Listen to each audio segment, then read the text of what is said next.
Yes. चला तर आपण डिस्कस करूया 10वी नंतर आपल्या कॉमर्स स्ट्रीममध्ये काय काय अपॉर्च्युनिटीज आहेत.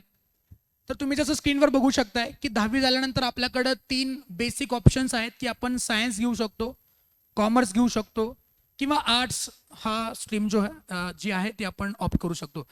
थोडंसं मध्ये मध्ये काय आहे, हिंदी शब्द माझ्या तोंडातून बाहेर पडतात. कारण काय आहे, मी जो क्लास घेतो तो हिंदी भाषेत घेतो, हिंदी आणि इंग्लिश. त्यामुळे मध्ये मध्ये हिंदी शब्द येतील. मी प्रयत्न करेन की मराठीमध्ये परत यायचं, पण हिंदी शब्द आले तर ॲडजस्ट करून घ्या, चालेल ना? चला. तर कॉमर्स फील्डमध्ये आपण जर करिअर ऑप्शन घेणार असू तर सगळ्यात महत्त्वाचं म्हणजे आपल्याला कॉलेजचं ॲडमिशन कन्फर्म करायला लागेल. आणि मग त्याच्याबरोबर 11वी 12वी FY SY TY ज्याला आपण कॉमनली 13वी 14वी 15वी आणि त्याच्यानंतर परत 16वी आणि 17वी असे गोष्टी आपण करणार. तर आपण आजचा सेमिनार हा कॉमर्ससाठी ठेवतो, तर कॉमर्सबद्दल आपण चर्चा करूया. जसं मी आधी पण सांगितलं की तुम्ही कॉमर्समध्ये जर कॉमर्स स्ट्रीम जर निवडली असेल तर त्याच्यामध्ये तुम्हाला कुठले कुठले कोर्सेस अवेलेबल आहेत. तर तुम्ही ग्रॅज्युएशन कंप्लीट करू शकता 11वी 12वी नंतर. त्याच्यानंतर पोस्ट ग्रॅज्युएशन कोर्सेस करू शकता आणि त्याच्याबरोबर तुम्ही प्रोफेशनल कोर्सेस सुद्धा ऑप्टेन करू शकता. तर हे 3 करिअर पाथ आपण म्हणूया की 3 स्टेजेस आहेत तुमच्या करिअरमध्ये. आपण काय करूया, प्रोफेशनल कोर्सेसकडे जरा नंतर येऊया, म्हणजे त्याची माहिती आपण जरा नंतर घेऊया. आपण एक रेग्युलर ग्रॅज्युएशन बरोबर म्हणजे 12वी 13वी 14वी आणि 15वी याच्याबरोबर कुठले कुठले कोर्सेस करू शकतोय आणि किंवा त्याच्यानंतर कुठले कोर्सेस घेऊ शकतोय हे आधी बघूया आणि मग प्रोफेशनल कोर्सकडे वळूया. ठीक आहे, चालेल ना? येस. तर बेसिकली ग्रॅज्युएशन बरोबर आपण काय काय कोर्सेस करू शकतो, तर एवढी मोठी लिस्ट आहे. याच्याबरोबर आणखीन पण कोर्सेस असू शकतात. बेसिकली हे पॉप्युलर कोर्सेस आहेत जे तुम्ही कन्सिडर करू शकता तुमच्या ग्रॅज्युएशन बरोबर. 11वी 12वी तुम्ही करालच, त्याच्यानंतर ग्रॅज्युएशन बरोबर तुम्ही हे कोर्सेस कन्सिडर करू शकता. आता 12वी झाल्यानंतर आपण BCom करू शकतो. तो एक बेसिक कोर्स आहे, तो कुठल्याही कॉलेजमध्ये आपण ॲडमिशन घेऊ शकतो, ज्याला आपण बॅचलर ऑफ कॉमर्स म्हणतो. जसं की BSc असतं, बॅचलर इन सायन्स, तसं आपण BCom म्हणू, बॅचलर इन कॉमर्स, ज्याला आपण 13वी 14वी 15वी हे तर बेसिक सर्वांनी करायलाच पाहिजे. 11वी 12वी FY SY TY. त्याच्याबरोबर आपल्याला BBA हा कोर्स निवडता येतो. तर BBA काय, तर basically bachelor of business administration. जसं आपण एखादा बिझनेसला मॅनेज करण्यासाठी एका मॅनेजरची गरज असते, तर तसंच मोठमोठ्या बिझनेसेसला मॅनेज करण्यासाठी आपल्याला एक मॅनेजर लागतो. तर तो मॅनेजर जो आहे तो हा BBA कोर्स केल्यानंतर आपण बनवू शकतो. आता BBA बरोबर त्याच्यानंतर जो पोस्ट ग्रॅज्युएशन आहे तो MBA आहे. म्हणजे BBA आणि MBA म्हणजे 12वी झालं की BBA ला ॲडमिशन, त्याच्यानंतर आपण लगेच MBA असा हा कोर्सचा सिक्वेन्स असणार आहे. तुम्ही BBA करा आणि BBA नंतर MBA. अच्छा, BBA झाल्यानंतर पण नोकरी लागू शकते, पण BBA झाल्यानंतर MBA केला तर जास्त चान्सेस आहेत तुम्हाला नोकरी लागण्याचे आणि पैसे कमवण्याचे, जो बेसिक क्वेश्चन आपला आहेच आहे. सर हा MBA किंवा BBA जो आहे याच्यानंतर आपण काय काम करू शकतो नक्की. जसे मी आधी पण म्हणालो की एक मॅनेजमेंटचा एक बेसिक कोर्स आहे किंवा मॅनेजमेंटचा एक कोर सब्जेक्ट कोर्स आपण म्हणू शकतोय की आपल्याला जर मॅनेजर वगैरे व्हायचं असेल मोठमोठ्या कंपन्यांमध्ये, असे खूपसे कंपनीज आहेत, खूपशा ऑपॉर्च्युनिटीज आहेत ज्यांना मॅनेजरची गरज आहे. आज तुम्ही बघताय की बिझनेसेसचा स्कोप किती वाढलेला आहे. आता काही काही बिझनेस ऑनलाईन बिझनेस पण करतात, काही काही बिझनेस ऑनलाईन जात आहेत. तर हा सगळा व्याप मॅनेज करण्यासाठी कुठल्या ना कुठल्या माणसाची गरज असते, तर त्याला आपण मॅनेजर म्हणतो. तर हा मॅनेजर खूप महत्त्वाचा आहे बिझनेसेसला मॅनेज करण्यासाठी. तो मालकाला मदत करत असतो, डायरेक्टर्सना मदत करत असतो. तर हा MBA कोर्स जो आहे तो तुम्हाला तो मॅनेजर बनण्यासाठी जो आहे ती मदत नक्की करेल. तर BBA आणि MBA हे कोर्सेस तुम्ही ऑप्ट करू शकता फॉर युअर मॅनेजमेंट डिग्री. तर हा मॅनेजमेंटमधला आपण म्हणूया की टॉप नॉच कोर्स आहे, ज्याच्याकडनं तुम्ही मॅनेजर बनून तुम्ही एका कंपनीमध्ये ॲज अ मॅनेजर काम करू शकता. आणि याच्याकडे चांगले पॅकेजेस तुम्हाला अवेलेबल आहेत. तर तुम्ही मोठमोठ्या कंपन्यांमध्ये गेला, कोल्हापूरमध्ये सुद्धा किंवा Tier 2 आणि Tier 3 सिटीजमध्ये सुद्धा तुम्हाला चांगले चांगले करिअर ऑप्शन्स अवेलेबल आहेत. तुम्ही जर पेपर उघडला तर पेपरमध्ये तुम्हाला खूपशा जाहिराती मिळतील की मॅनेजर पाहिजे, रिक्वायर्ड MBA म्हणजे क्वालिफिकेशन मिनिमम MBA पाहिजे वगैरे, अशा खूपशा जाहिराती तुम्ही बघू शकता. जर आपण नीट डोळे उघडे ठेवून जर पेपर वाचला, मला वाटते पालक तर वाचत असतील, पण विद्यार्थ्यांनी जर वाचला ते WhatsApp Instagram वगैरे आणि सगळं सोडून जर पेपर वाचायला सुरुवात केली तर तुम्हाला खूपशा ॲडव्हर्टिजमेंट तुम्हाला तिथे मिळतील, जिथे MBA qualification, minimum MBA qualification लागतं. तर तो हा कोर्स आहे, तो तुम्ही निवडू शकता. याचे बरेचसे कॉलेजेस अवेलेबल आहेत. तुम्ही आपल्याच कोल्हापूरमध्ये म्हटलं तर सायबर आहे, किंवा तुम्ही जर Tier 1 सिटीजमध्ये गेला, मेट्रो सिटीजमध्ये गेला, तर तिकडे खूपसे रेप्युटेड कॉलेजेस अवेलेबल आहेत. तिथं तुम्ही MBA ला ॲडमिशन घेऊ शकता 12वी नंतर, BBA ला, आणि त्याच्यानंतर पोस्ट ग्रॅज्युएशन MBA करू शकता. आणि तिकडून डिग्री तुम्हाला मिळाली तर तुम्ही चांगल्या तिथून कॉलेजमधून सुद्धा तुम्हाला बरेचसे कॅम्पस प्लेसमेंट मिळू शकतात. ते कॉलेजेस बरेचसे कॅम्पस प्लेसमेंट अरेंज करतात, जिकडे मोठमोठे कंपनीज येतात, तिकडे इंटरव्ह्यू होतो आणि मग तुम्ही तिथून प्लेसमेंट घेऊ शकता, किंवा तुम्ही स्वतः सुद्धा बऱ्याचशा कंपनीमध्ये अप्लाय करू शकता आणि तिकडे तुम्हाला नोकरी मिळू शकते. तर हा MBA आणि BBA, आपण त्याला BBA नंतर MBA म्हणू, तर BBA हा कोर्स तुम्ही निवडू शकता as a course, as a career म्हणून. नंतर आहे BCA. आता हा BCA जो कोर्स आहे तो कम्प्युटर ॲप्लिकेशन्समध्ये आहे. जर कुठल्या विद्यार्थ्याला, पालकांनी या गोष्टीवर खूप लक्ष द्यायला पाहिजे की आपल्या विद्यार्थ्याचा एरिया ऑफ इंटरेस्ट काय आहे. कारण आजकाल मी बघतोय की जिकडं आपला काय म्हणतो त्याला की इंटरेस्ट आहे त्यामध्ये करिअर करणं खूप गरजेचं आहे. पूर्वी असं नव्हतं. पूर्वी काय, पालक म्हणले हे करायचं तर हेच करायचं, आपल्याला काय ऑप्शन नाही. विद्यार्थ्यांनी पण लक्षात ठेवायचं आपला इंटरेस्ट काय. काय काय विद्यार्थ्यांना माझा इंटरेस्ट काय हेच माहित नाही. ओके, इंटरेस्ट काय ते पण बघायला पाहिजे. तर सपोज तुम्हाला कम्प्युटर्समध्ये इंटरेस्ट असेल तर तुम्ही हे पण करू शकता, BCA. आणि त्याच्याबरोबर जसं BBAचं MBA असतं तसं BCAचं MCA पण असतं. जसं बॅचलर ऑफ कम्प्युटर ॲप्लिकेशन तसं मास्टर्स ऑफ कम्प्युटर ॲप्लिकेशन. इकडे तुम्हाला कम्प्युटर्स IT रिलेटेड थोडी नॉलेज मिळेल आणि तो कोर्स कंप्लीट केल्यानंतर तुम्हाला IT फील्डमध्ये जॉब लागण्याचे चान्सेस आहेत. आज तुम्ही बघताय, जसं मी आधी पण म्हणालो की आजकाल सगळ्या गोष्टी ऑनलाईन आहेत. तुम्ही चहावाल्याकडे गेलात ना तर तिकडे पण Google पे आहे हो. है ना, तुम्ही कुठेही जा, सगळीकडे Google पे, सगळीकडे ऑनलाईन पेमेंट. मग हे ऑनलाईन पेमेंट वगैरे टेक्नॉलॉजी जी आहे ते मॅनेज करायला कोण पाहिजे का नको? ही टेक्नॉलॉजी बनवणारा कोण आहे का नाही? या टेक्नॉलॉजीला मेंटेन करणारा कोण आहे का नाही? तर IT फील्ड पण आहे. हा, कॉमर्समधून IT मध्ये जाणार असाल तर BCA MCA. हा, त्याच्यानंतर तुम्ही सायन्समध्ये वगैरे गेला तर तुम्ही तिकडे computer engineer, IT engineer, software आणि हे इंजिनियर तुम्ही बनू शकता. तो वेगळाच कॉन्सेप्ट आहे ऑल टुगेदर. पण कॉमर्समधून तुम्हाला IT मध्ये जर करिअर करायचं असेल तर BCA MCA. हा, बट ऑब्वियस आहे की IT engineer, hardware, software engineer जे असतात त्यांच्या खालोखालचा हा कोर्स आहे. त्या लेवलला तर आपण जाणार नाही आहोत, पण कॉमर्समधून पण IT मध्ये करिअर करता येतं. याचा हा एक उदाहरण आपण म्हणू शकतोय की BCA MCA. बरेचसे कॉलेजेस, बरेचसे ट्युशन्स पण अवेलेबल आहेत जे तुम्हाला याचे कोर्सेस प्रोव्हाइड करतात आणि तुम्हाला याचे क्लासेस म्हणजे ट्युशन्स पण अवेलेबल करून देतात. तुमच्या आजूबाजूला भरपूर आहेत. तुम्हाला चांगला एखादा करायचं असेल तर तुम्ही बाहेरच्या सिटीज, Tier 1 सिटीजमध्ये जाऊ शकता किंवा आपल्या सिटीमध्ये जो आजूबाजूला अवेलेबल आहे. तर हाही कोर्स तुमच्याकडे अवेलेबल आहे. पूर्ण माहिती घेऊन, त्या इन्स्टिट्यूटमध्ये जाऊन पूर्ण माहिती घेऊन तुम्ही या कोर्सला ऑप्ट करू शकता. तर याला म्हणतो आपण BCA आणि MCA. याचा मास्टर्स डिग्री करायचं असेल तर MCA, bachelor in computer application आणि मास्टर्स इन कम्प्युटर ॲप्लिकेशन. तर ज्याला टेक्नॉलॉजीमध्ये इंटरेस्ट आहे त्यांनी जरूर या कोर्सची माहिती घ्यावी आणि मग अकॉर्डिंगली आपला डिसिजन घ्यावा. ठीक आहे, तर आपण आता BCom, BBA, BCA हे कोर्सेस बघितले. त्याच्यानंतर काही लोकांना बँकिंगमध्ये इंटरेस्ट आहे. कुठले पालक बँकेत वगैरे आहेत का इथं? बँकमध्ये किंवा फायनान्स सेक्टरमध्ये वगैरे पालक नाही आहेत. ठीक आहे, तर काही काही पालक असतात ते बँकिंग सेक्टरमध्ये आहेत. आता माझे बाबा LIC मध्ये आहेत. तर ज्यावेळी माझं 10वी झालं किंवा 10वीला मी होतो तर त्यावेळी घरी चर्चा हीच असायची की बँकेत नोकरी करायची. कारण त्यांना LIC मध्ये जॉब करून माहीत आहे 10 to 5 जॉब नोकरी करायची. कारण नोकरी म्हटलं की एक काय म्हणतो त्याला फायनान्शियल स्टॅबिलिटी असते. तर घरी ही चर्चा आमच्या की 10वी झालं की कॉमर्स घ्यायचं, कॉमर्स झालं की बँकेचा चांगला कोर्स करायचा कुठंतरी. मला वाटते बरेचसे क्लासेस अवेलेबल आहेत बँकिंगचे, तर तो क्लास करायचा, बँकेची एक्झाम द्यायची. त्याच्यानंतर माझ्या डोक्यात CAचं खूळ घुसला आणि मग CA वगैरे झालं, ती गोष्ट वेगळी आहे. पण ह्याची चर्चा जरूर होते. आणि बँकिंग आपण म्हणतो काय करणार, बँकेत नोकरी करणार, काय करणार, बँकेत नोकरी करणार. तरी बँकेत नोकरी करायला काय रेग्युलर क्लासेस अवेलेबल आहेत. मला वाटतं त्यांची सेंट्रल एक्झाम पण असते. ती सेंट्रल एक्झाम द्यायची आणि त्याच्यानंतर मग त्याच्या थ्रू प्लेसमेंट वगैरे होतं. पण त्याच्या जोडीला आपण हा जर BBI नावाचा कोर्स केला, bachelor of banking and insurance, तर आपल्याला खूप मदत मिळेल. कारण रेग्युलर क्लासेस करून मग ती सेंट्रल एक्झाम देणं आणि मग हा कोर्स करून एक ॲडेड ॲडव्हान्टेज आहे. जर बँकेत प्लेसमेंट वगैरे व्हायचं असेल आणि तुम्ही BBI कोर्स जर केला, बॅचलर ऑफ बँकिंग, तर मला वाटते बाकीच्या लोकांच्या पेक्षा आपल्याकडे एक प्लस पॉईंट आहे, नॉलेज वाईज सुद्धा आणि डिग्री वाईज सुद्धा. पण आपण बँकेत एका नोकरीसाठी अप्लाय केला किंवा आपण कन्सिडर होतोय तिथं की बाबा आपल्याकडे एक 10 कॅन्डिडेट आहेत बँकेकडे आणि याच्यातून सिलेक्शन करायचं आहे, तर रेग्युलर लोक आणि हा BBI कोर्स केलेला माणूस 100% एक ॲडेड ॲडव्हान्टेज आहे.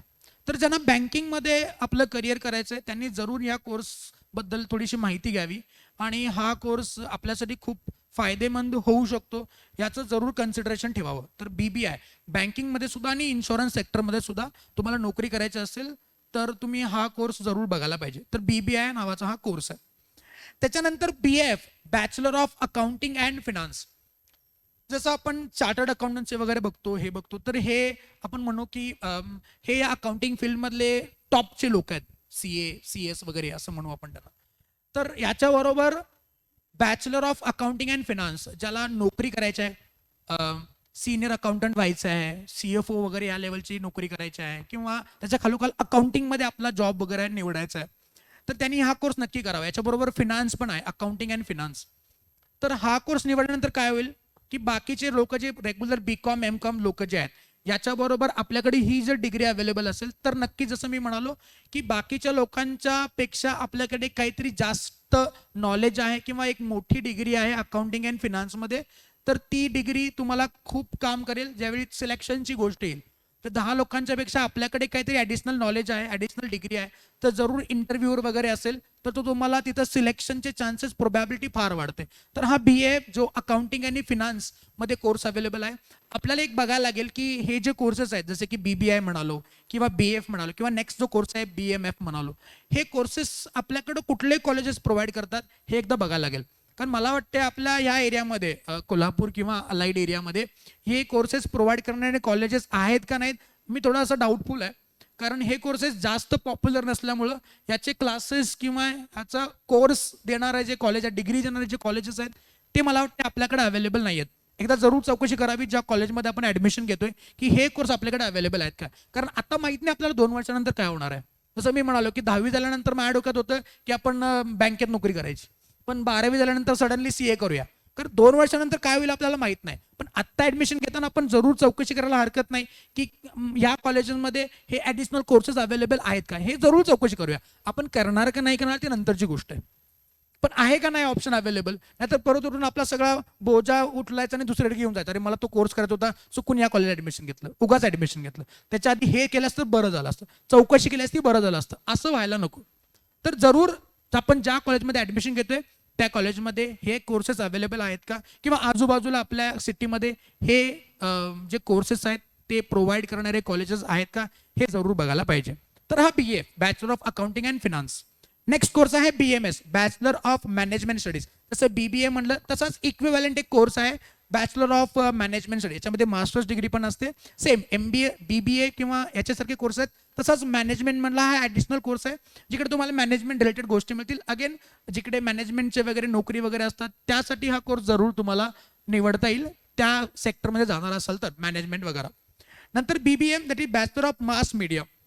आपण पेपर वगैरे वाचतो किंवा न्यूज वगैरे बघतो, तर याच्यामध्ये सुद्धा आपल्याकडे करिअर ऑप्शन्स आहेत. बघा खूप असे करिअर ऑप्शन्स आहेत जे आपल्याला माहीत पण नाही आहेत की आपण हे पण काम करू शकतो. मला सांगा न्यूज चॅनलमध्ये जे जे न्यूज रीडर असतात किंवा न्यूज गोळा करून देणार असतात किंवा सपोर्ट स्टाफ असतो, हे पण तिथं नोकरीच करतात ना.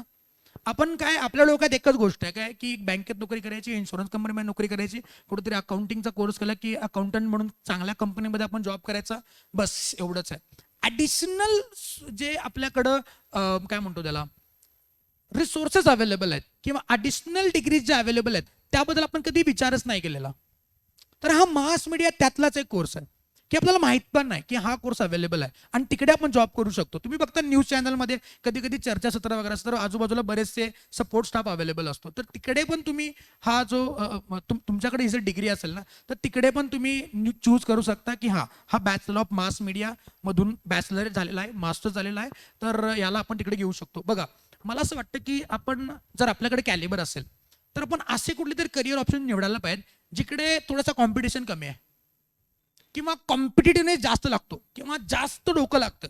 कारण जिकडे जास्त डोकं लागतं, जिकडे कमी लोक आहेत ना तिकडे आपल्याला जास्त प्रोबॅबिलिटी आहे. सगळीच लोक तिकडे धावतात, मग आपण पण तिकडंच धावलं तर कुठं ना कुठेतरी गर्दीत मिसळून जाणार आणि गर्दीत हरवून जाणार. जर खरंच कॅलिबर असेल आपल्याकडे आणि खरंच काहीतरी करायची इच्छा असेल ना तर असे काहीतरी आउट ऑफ द वे जाऊन लिस्ट काढून बाबा हां इकडे मी काहीतरी काम करू शकतो, इकडे मी काहीतरी करू शकतो आणि तिकडे करिअर केलं खूप भारी. तसं आमचे एक रिलेटिव्ह आहेत ते मला माहीत नाही त्यांचं एज्युकेशन क्वालिफिकेशन काय आहे, पण खूप काय भारी नाही आहे.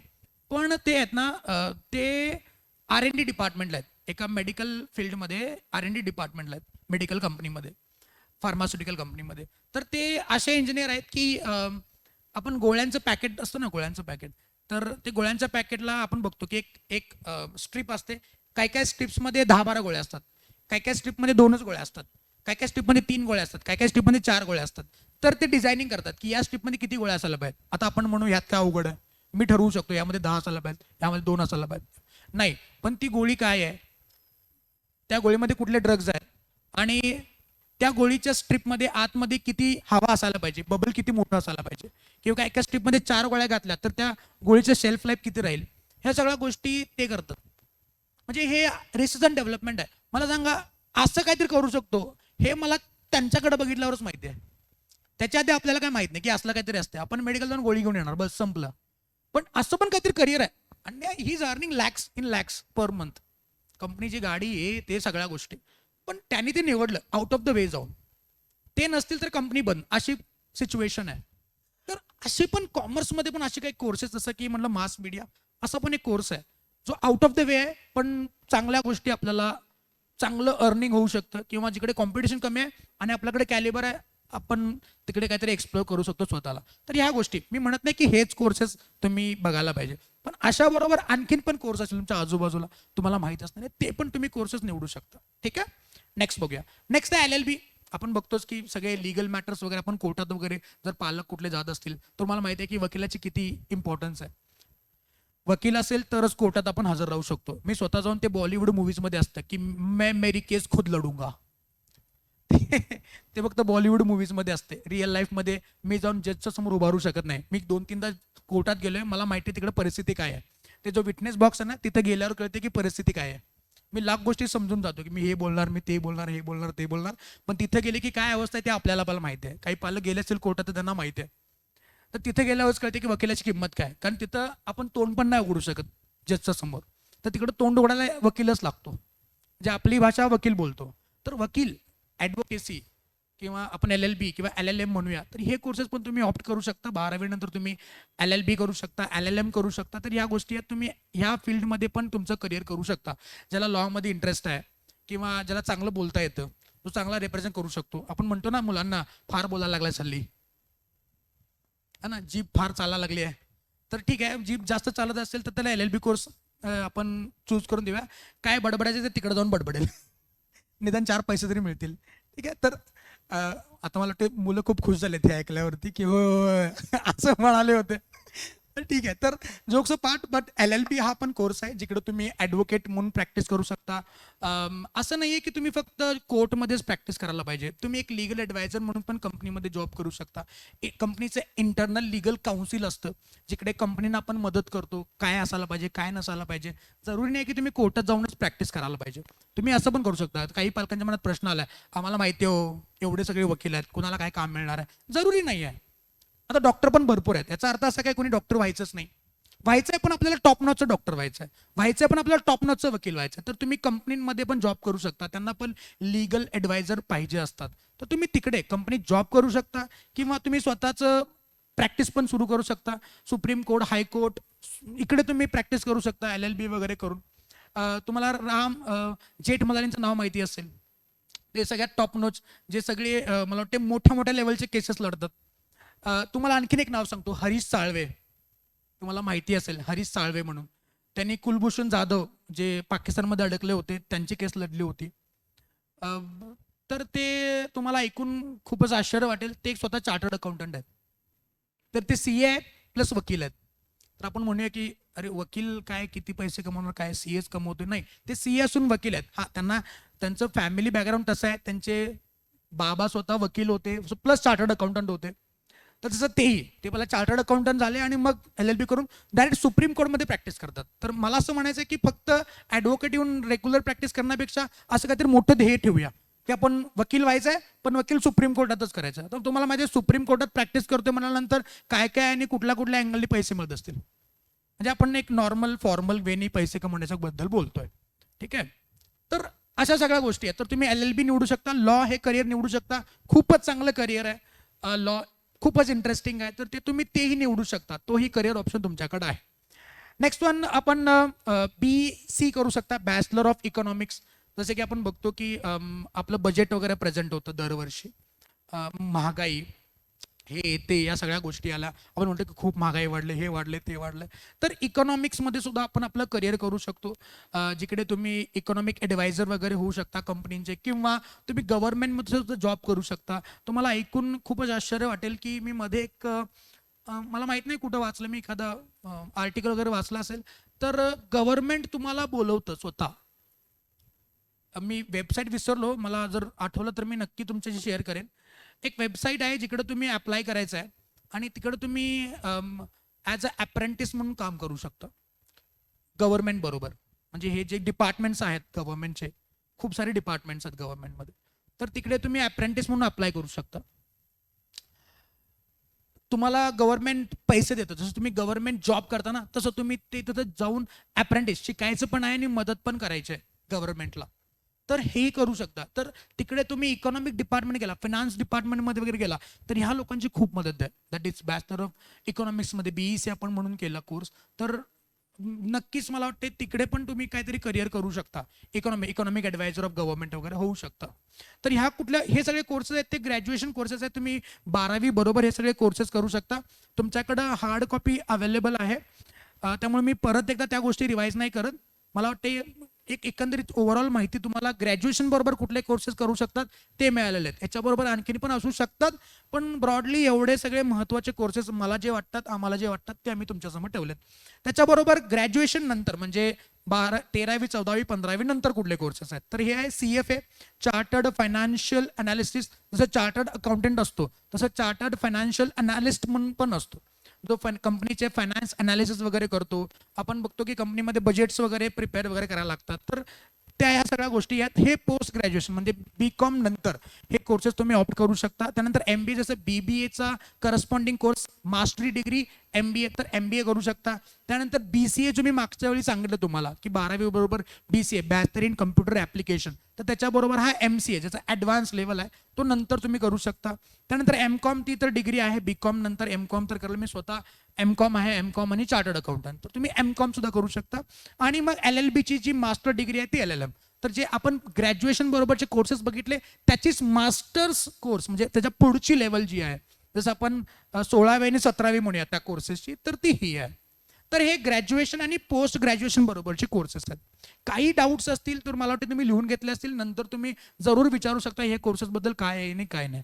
ठीक आहे. वेळेअभावी आपण काय करूया, ह्या कोर्सेस बरोबर आता आपण थोडेसे प्रोफेशनल कोर्सेस बद्दल बरं चर्चा करूया. आय गेस ग्रॅज्युएशन आणि पोस्ट ग्रॅज्युएशनचे कोर्सेस बद्दल थोडी माहिती तुम्हाला मिळालेली आहे. आता आपण बघूया की प्रोफेशनल कोर्सेस काय आहेत. मला वाटतं एक मेजर क्रंच ती माहिती खूप महत्त्वाची आहे की प्रोफेशनल कोर्सेस काय असतील, किंवा करू शकतो का, किंवा कसं करावं, काय खर्च येईल, खर्च करून मिळणार किती है ना. कॉमर्समध्ये ॲडमिशन घेणार म्हणल्यानंतर एक कॅल्क्युलेशन असायला पाहिजे, कारण कॉमर्सचे विद्यार्थी म्हणजे काय, किती पैसे घातले आणि किती पैसे आले, बरोबर ना. तर ह्या गोष्टी थोड्याशा मॅनेज करायला पाहिजे. तर बाबा काय आहे, किती खर्च येईल किंवा किती वर्ष लागतात हे सगळं बघूया. बेसिकली आपण एक 4 कोर्सबद्दल चर्चा करणार आहोत. CA chartered accountancy, CS company secretary, त्यानंतर कॉस्ट मॅनेजमेंट अकाउंट म्हणजे कॉस्ट अकाउंटंट. आणखीन एक कोर्स आहे ACCA म्हणून, तो एक नवीन पॉप्युलर कोर्स आहे, त्याच्याबद्दल पण आपण चर्चा करणार, ते आपण शेवटी बघूया.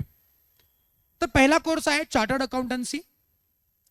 तर हा कोर्स कसा करायचा आहे, तर आपण कॉमर्समध्ये ॲडमिशन घेतलं 11वी 12वी, तर 10वी झाल्यानंतर आपण त्याचं रजिस्ट्रेशन करू शकतो. 10+ ही एलिजिबिलिटी क्रायटेरिया आहे फॉर रजिस्ट्रेशन, म्हणजे कोर्सला ॲडमिशन घेणार आपण 10वी नंतर. पालकांच्या मनात हा प्रश्न असतो, बरेच पालक म्हणजे मी जेव्हा CA करत होतो ना, तेव्हा मला सुद्धा बरेच लोक विचारायचे की मी ग्रॅज्युएशन वगैरे करत होतो, तर मला विचारत काय करतोस, तर मी CA करतो. तर मला म्हणे तो काय ग्रॅज्युएशन नंतरचा कोर्स आहे ना, आता कुठं, म्हणजे त्यांना वाटायचं मी खोटंच बोलतोय.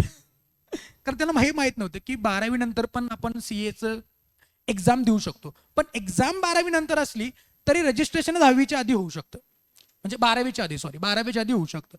तर 10वीची एक्झाम झाली, आपला रिझल्ट लागला, तर आपण प्रोव्हिजनल बेसिसवरती आपलं रजिस्ट्रेशन कंप्लीट करून घेऊ शकतो.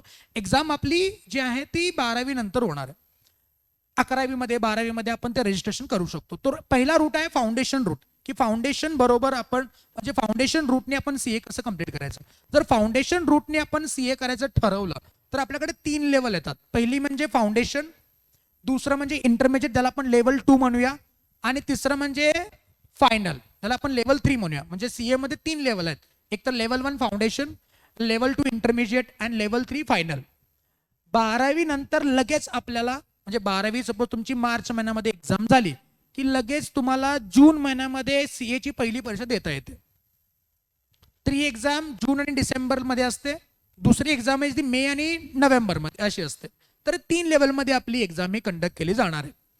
याच्यामध्ये म्हणजे तुम्ही सपोज फाउंडेशन पास झालात, इंटरमिजिएट पास झालात, तर तुम्हाला सीए कडं प्रॅक्टिकल ट्रेनिंग करायला लागतं 3 वर्षाचं. आता या कोर्समध्ये थोडे जे चेंजेस एक्सपेक्टेड आहेत, मला वाटते काही दिवसांमध्ये ते नवीन सिलेबस लॉन्च होईल. त्याच्यामध्ये हे 3 वर्षाचं वगैरे जे आहे आर्टिकलशिप ट्रेनिंग हे थोडं बदलणार आहे किंवा थोडे सब्जेक्ट्समध्ये पण चेंज होणार आहे. जसं की आता इंटरमिजिएट आणि फायनल लेवलला 8 सब्जेक्ट आहेत, तर त्यानंतर रिड्यूस होऊन 6 होणार आहेत.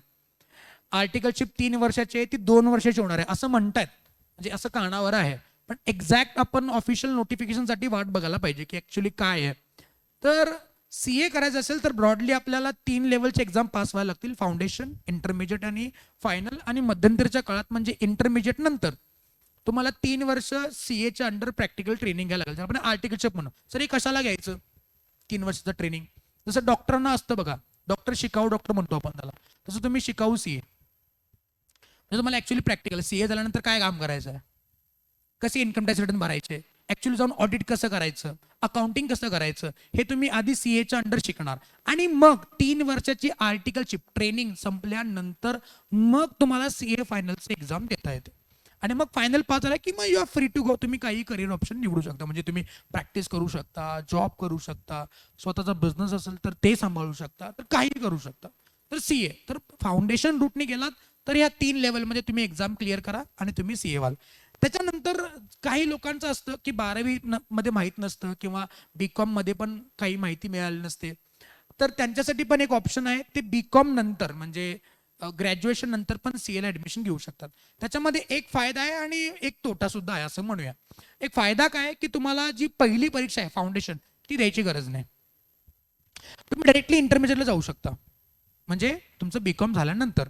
फक्त याच्यामध्ये एक गोष्ट अशी आहे की तुम्ही इंटरमिजिएट तुम्ही लगेच द्याल, तुमचं फाउंडेशन एक्झाम स्किप होईल, पण याच्यामध्ये तुम्हाला प्रॅक्टिकल ट्रेनिंग लगेच सुरू करायला लागणार आहे.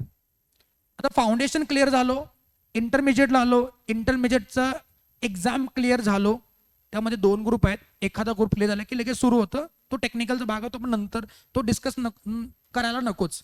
फाउंडेशन आणि इंटरची एक्झाम पास झाली की आपण प्रॅक्टिकल ट्रेनिंग सुरू करतो.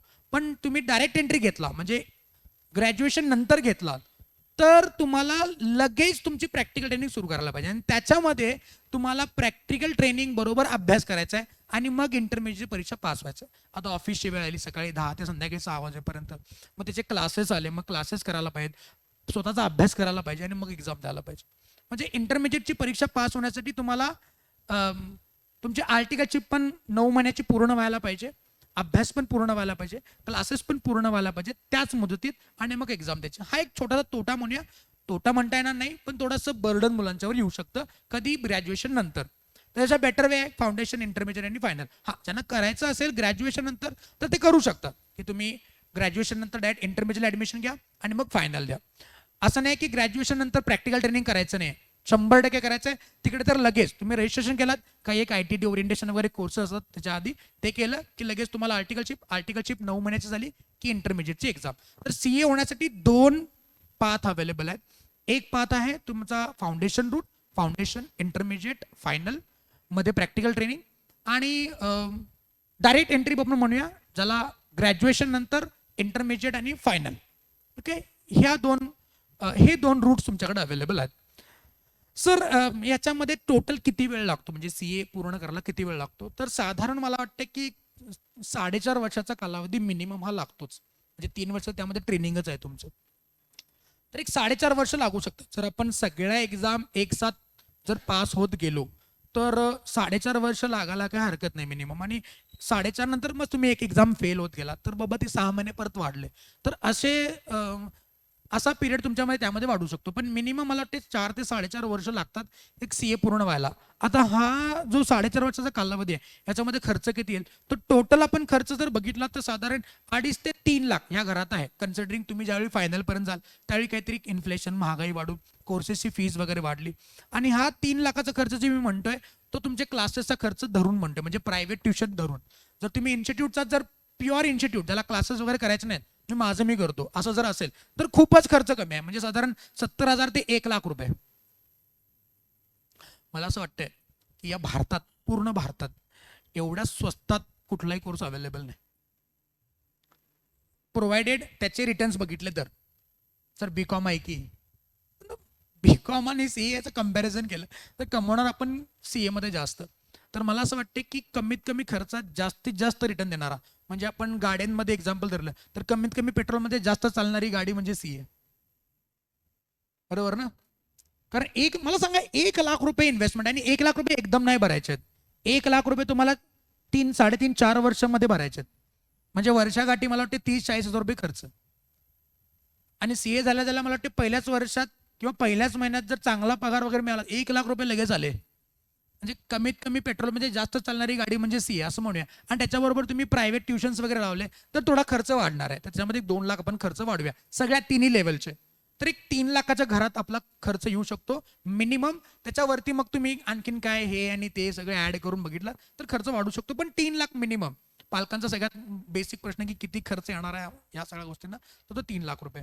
आणि एक ॲव्हरेज अर्निंग बघितलं तर मगाशी आपण कॅल्क्युलेशन केलं तर कमीत कमी Tier 2, Tier 3 सिटीमध्ये जर बघितलं तर कमीत कमी मला वाटते वर्षाला एक 6 लाख रुपये मिनिमम मिळायला हरकत नाही. 6 लाख, सर 6 लाख फारच कमी वाटत आहेत. पण ठीक आहे ना, बाकीच्या लोकांची कम्पेअर करा, त्यांना मिळतात का तेवढे? नाही मिळतात. आपल्याला 6 लाख तर मिळतात मिनिमम, म्हणतोय मी मिनिमम 6 लाख रुपये. जास्तीत जास्त कितीही कमवू शकता. तर मला वाटते माझे ज्युनियर मला असेच भेटतात कधी कधी, माझे मित्र ज्युनियर आहेत ते खूपच, मला वाटते आता CA होऊन 1-2-3 वर्ष झाले असेल त्यांना. तर ते मध्ये मला भेटले होते असंच. मी म्हटलं काय बाबा काय चाललंय, कसं काय चाललंय? हां चाललंय, वर्क फ्रॉम होम चाललंय, म्हणजे कोरोना लॉकडाऊन वगैरे होतं त्या काळात, तर काय नाही चाललंय वगैरे. मी म्हटलं काय बाबा कसं काय पगार वगैरे, आपण विचारतो ना काय काय कुठं नोकरीला काय किती पगार. तर म्हणलं काय नाही 13.5 लाखाचा पॅकेज आहे. म्हणजे माझा ज्युनियर 13.5 लाख रुपये वर्षाला कमवते. किती वय आहे साधारण? मला वाटतं तो फर्स्ट अटेम्प्टमध्ये CA काहीतरी झाला होता. किती वय आहे साधारण? 21-22 वय असेल त्याचं, 22-1 वय असेल त्याचं, 22-1. 22व्या वर्षी तो 13-13.5 लाख कमवते पहिल्या वर्षी. मला सांगा तो अजून एक 40 वर्ष नोकरी करेल तर 40व्या वर्षी त्याचं अर्निंग किती होईल? इकडे 30-40 वर्ष नोकरी करून लाख रुपये पगार महिन्याला नाही, तो 13.5 लाख कमवते CA करून. तर अशा सगळ्या गोष्टी आहेत. तर कमीत कमी खर्चामध्ये एक चांगला कोर्स जर आपल्याला, प्रोफेशनल कोर्स जर निवडायचा असेल तर CA आपल्याकडे बेस्ट ऑप्शन अवेलेबल आहे. आता याच्याच बरोबर एक दुसरा कोर्स अवेलेबल आहे, तो म्हणजे कंपनी सेक्रेटरी, त्याला आपण कॉमनली CS म्हणूया. तर आता CS कोर्स काय आहे? जसं CA आपण म्हणू की अकाउंटिंग, ऑडिटिंग, टॅक्सेशन ह्या गोष्टींमधला एक्सपर्ट आहे. आपलं CA म्हणले की आपण डोक्यात काय येतं? CA म्हणले की बाबा ऑडिट करतो, CA म्हणले की अकाउंटिंग करतो, CA म्हणले की आपला इन्कम टॅक्स रिटर्न भरून देतो, अशा सगळ्या गोष्टी डोक्यात येतात. तसं CS म्हणलं तर काय डोक्यात येतं? तर CS म्हणलं की कंप्लायन्स.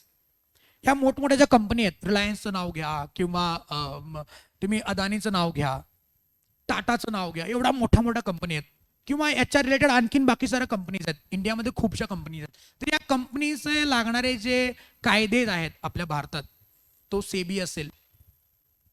सेबी म्हणजे आपण कळलं ना की लिस्टेड कंपनीचे शेअर्स वगैरे खरेदी विक्री करतात, तर त्याला सेबी लॉ लागू होतो. किंवा कंपनी लॉ असेल, असे बरेचसे लॉज अँड रेग्युलेशन त्या कंपनीला अप्लाय होतात. तर या लॉजचे कंप्लायन्स चेक करणारा माणूस म्हणजे हा. कारण ह्या कंपन्यांना हे कायदे फॉलो केले तरच ते चांगल्या पद्धतीने आपला धंदा करू शकतात. किंवा आपण फ्रॉड वगैरे म्हणतो, हे मोठे मोठे फ्रॉड होणार नाहीत. तर हे फ्रॉड होण्यापासून वाचवण्यासाठी गव्हर्नमेंटनी अपॉइंट केलेला एक चांगला माणूस चेक करायला की ह्या कंपनी कायदे कानून फॉलो करतात का नाहीत, हे चेक करणं तुमचं काम आहे. कारण माणूस म्हणलं की प्रवृत्ती आली, आपण कायदे तोडतोच, साधं सिग्नल फॉलो होत नाही, मोठमोठे कायदे काय फॉलो होणार आहेत? तर या मोठ्या मोठ्या कंपनी सगळे कायदे कानून फॉलो करून, कारण या कंपन्या उद्ध्वस्त झाल्या तर आपली इकॉनॉमी उद्ध्वस्त आहे 100%. पण बघतो बडे मोठे मोठे फ्रॉड झालेत, मोठे मोठे. आता अदानीचं मला वाटतं मध्ये काहीतरी कोणीतरी रिपोर्ट टाकला तर केवढा मोठा ब्लंडर झाला. आता काय होणार, आता काय होणार, सगळे शेअरहोल्डरचे पैसे बुडाले, हे बुडाले, ते बुडाले, असं होतं का नाही होतं? समजा उद्या रिलायन्स इंडस्ट्री लिमिटेड बुडली तर मला सांगा किती नुकसान होईल आपल्या इकॉनॉमीचं? खूप नुकसान होईल. हे का होतंय? कारण आपण कायदे फॉलो नाही करत. तर गव्हर्नमेंट म्हणते की कंपनी सेक्रेटरी तू असा माणूस आहेस की जे या कंपनी कायदे कानून फॉलो करतात की नाही करतात हे चेक करायला तू माणूस. जसं सीए काय करतो? फायनान्शियल चेक करतो की फायनान्समध्ये काय चुका तर करत नाहीत, फ्रॉड तर करत नाहीत, पैसे खातात का लोक, हे चेक करणं सीएचं काम आहे. तसं लॉ चेक करण्याचं, कंपनी लॉ, सेबी, हे ते भरपूर लॉज आहेत, हे बरोबर फॉलो होत आहेत की नाही होत आहेत हे चेक करण्याचं काम कंपनी सेक्रेटरीचं आहे. तो कंपनी सेक्रेटरी असा एक कोर्स आहे. ज्याला थोडंसं लॉ किंवा कंप्लायन्स ह्या गोष्टीमध्ये इंटरेस्ट आहे त्यांनी हा कोर्स जर निवडायला काही हरकत नाही. आता महाडिक मॅडम आपल्याला सांगतीलच की तुम्हाला सीए करायचं असेल तर 11वी बरोबर काय घ्यायचं, सीएस करायचं असेल तर 11वी बरोबर काय घ्यायला पाहिजे जेणेकरून पुढे तुम्हाला मदत होईल. तर ते महाडिक मॅडम सांगतील. आपण थोडंसं सीएस बद्दल चर्चा करू. तर याला पण 2 रूट आहे. जसं सीएला 2 रूट होते, एक म्हणजे फाउंडेशन रूट म्हणजे बेसिक लेवल पासून आणि एक डायरेक्ट एंट्री.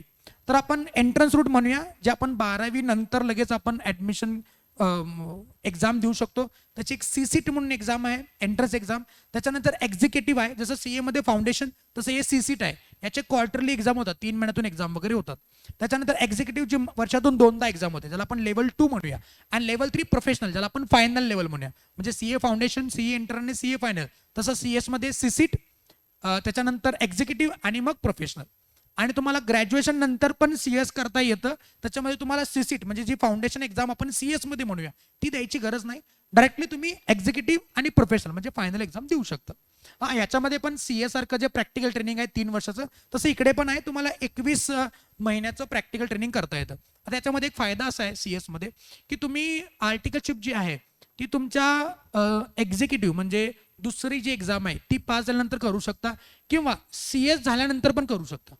म्हणजे तुम्हाला अभ्यास करताना जर व्यत्यय नको असेल मध्ये की कुठं ते ट्रेनिंग बिनिंग करा, हे करा, अभ्यास आधी करतो, तर आधी सीएस कंप्लीट करू शकता आणि सीएस झाल्यावर प्रॅक्टिकल ट्रेनिंग करू शकता. हा, पण इम्पॉर्टंट गोष्ट अशी आहे की जोवर तुम्ही प्रॅक्टिकल ट्रेनिंग पूर्ण करत नाही म्हणजे सीएसच्या अंडर, तोवर तुम्हाला ती डिग्री मिळणं मुश्किल आहे.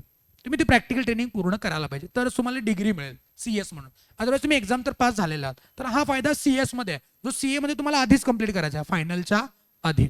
तर याला किती वेळ लागेल? साधारण जसं सीएला वेळ लागतो 4-4.5 वर्ष, तर इकडे पण 4-4.5 वर्षांचा वेळ लागू शकतो.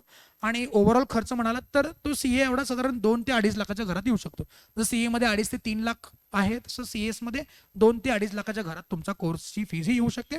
आणि त्याच्याबरोबर सीएसला पण एक चांगलं पॅकेज अवेलेबल आहे. असं नाही की सीएसला पॅकेज अवेलेबल, माझे खूपसे मित्र कंपनी सेक्रेटरीज आहेत. हा, खूपच चांगलं जर तुम्हाला कमवायचं असेल सीएस मध्ये तर टियर 3 सिटीज मध्ये वगैरे थोडेसे प्रोबॅबिलिटी कमी आहेत. कारण तुम्ही बघताय की आता कोल्हापूरमध्ये एकच कंपनी लिस्टेड आहे, तर नाव नको घ्यायला, पण कोल्हापूरमध्ये एकच लिस्टेड कंपनी आहे, बाकी लिस्टेड कंपनी नाहीच आहे. म्हणजे ज्या कंपनीचे शेअर्स आपण मार्केटमध्ये खरेदी विक्री करू शकतो लिस्टेड कंपनी म्हणतो आपण, तर एकच आहे. बाकी कंपनीचं तुम्ही बघताय कोल्हापूर सारख्या एरियामध्ये कंपनी किती आहेत काय आहेत थोडं कमी आहे. तर सीएस लोकांना इथं थोडासा स्कोप कमी आहे कंपॅरेटिव्हली, नाही असं नाही आहे पण कमी आहे. तर तुम्हाला जास्त एक्सप्लोर करायचं असेल तर तुम्ही टियर 2 आणि टियर 3 टियर 1 सिटीमध्ये जाऊ शकता, मेट्रो सिटीज वगैरे जाऊ शकता. तिकडे तुम्हाला चांगलं नोकरी वगैरे मिळू शकते. तर माझ्या परिचयाचे आहेत ते रिलायन्स इंडस्ट्रीमध्ये जॉबला होते ॲज अ कंपनी सेक्रेटरी. नंतर ते इकडे आले, त्यांचा स्वतःचा बिझनेस आहे, ते स्वतः प्रॅक्टिस पण करतात सीएस म्हणून इथं, पण ते रिलायन्समध्ये जॉब करून आलेत. म्हणजे याचा अर्थ असा काय की असं नाही की कोल्हापूरमधून सीएस झाला की तो बाहेर जाऊन जॉब करू शकत नाही. तर ते रिलायन्समध्ये. आणि चांगली गोष्ट अशी आहे की त्यांनी कुठले क्लासेस बेसेस नाही केले. म्हणजे असं होणार नाही, पालकांच्या मनात असते की क्लास लावायलाच पाहिजे का, असं काय नाही. मुलांचं कॅलिबर आहे, स्वतः जर कॅलिबर असेल तर करू शकतात 100%. पण हा, क्लासेस एक ॲडव्हान्टेज आहे, तुम्हाला मदत करू शकतात की काय असायला पाहिजे काय नसायला पाहिजे, एक व्ह्यू देऊ शकतात, एक रोडपाथ देऊ शकतात. पण जरुरी नाही की तुम्ही क्लासेस लावायलाच पाहिजे. लावलं तर चांगलीच गोष्ट आहे, त्याचं चेरी ऑन द टॉप. नाही लावला तर केक तर आहेच आपल्याकडं.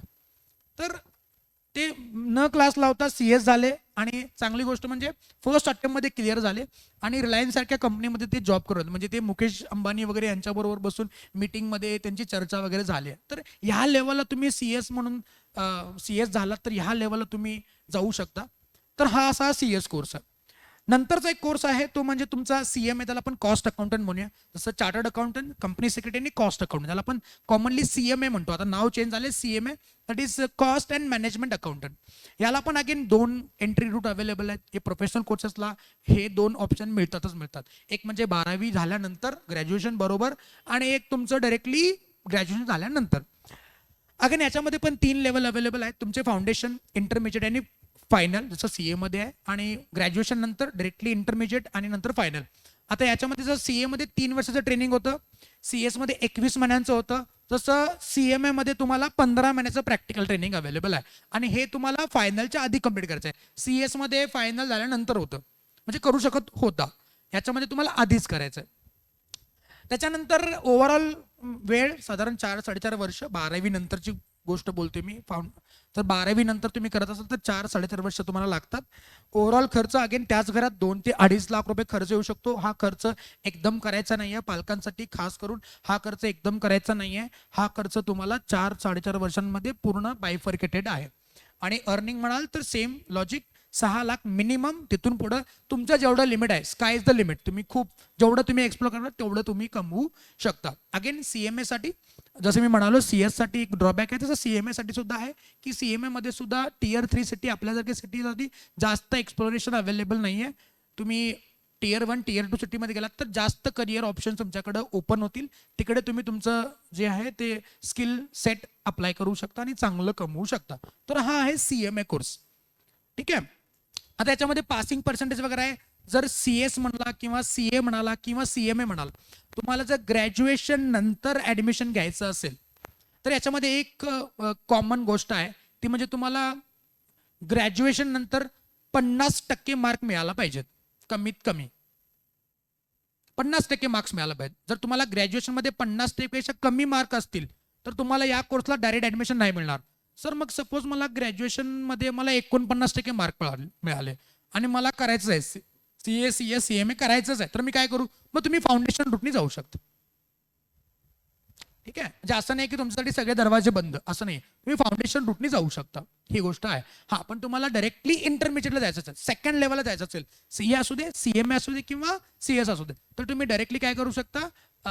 आपल्या बीकॉम मध्ये 50% मिनिमम मार्क मिळवायला पाहिजे. आणि 50% मार्क्स मिनिमम मिळवल्यानंतर तुम्हाला काय करू शकता? तुम्ही डायरेक्टली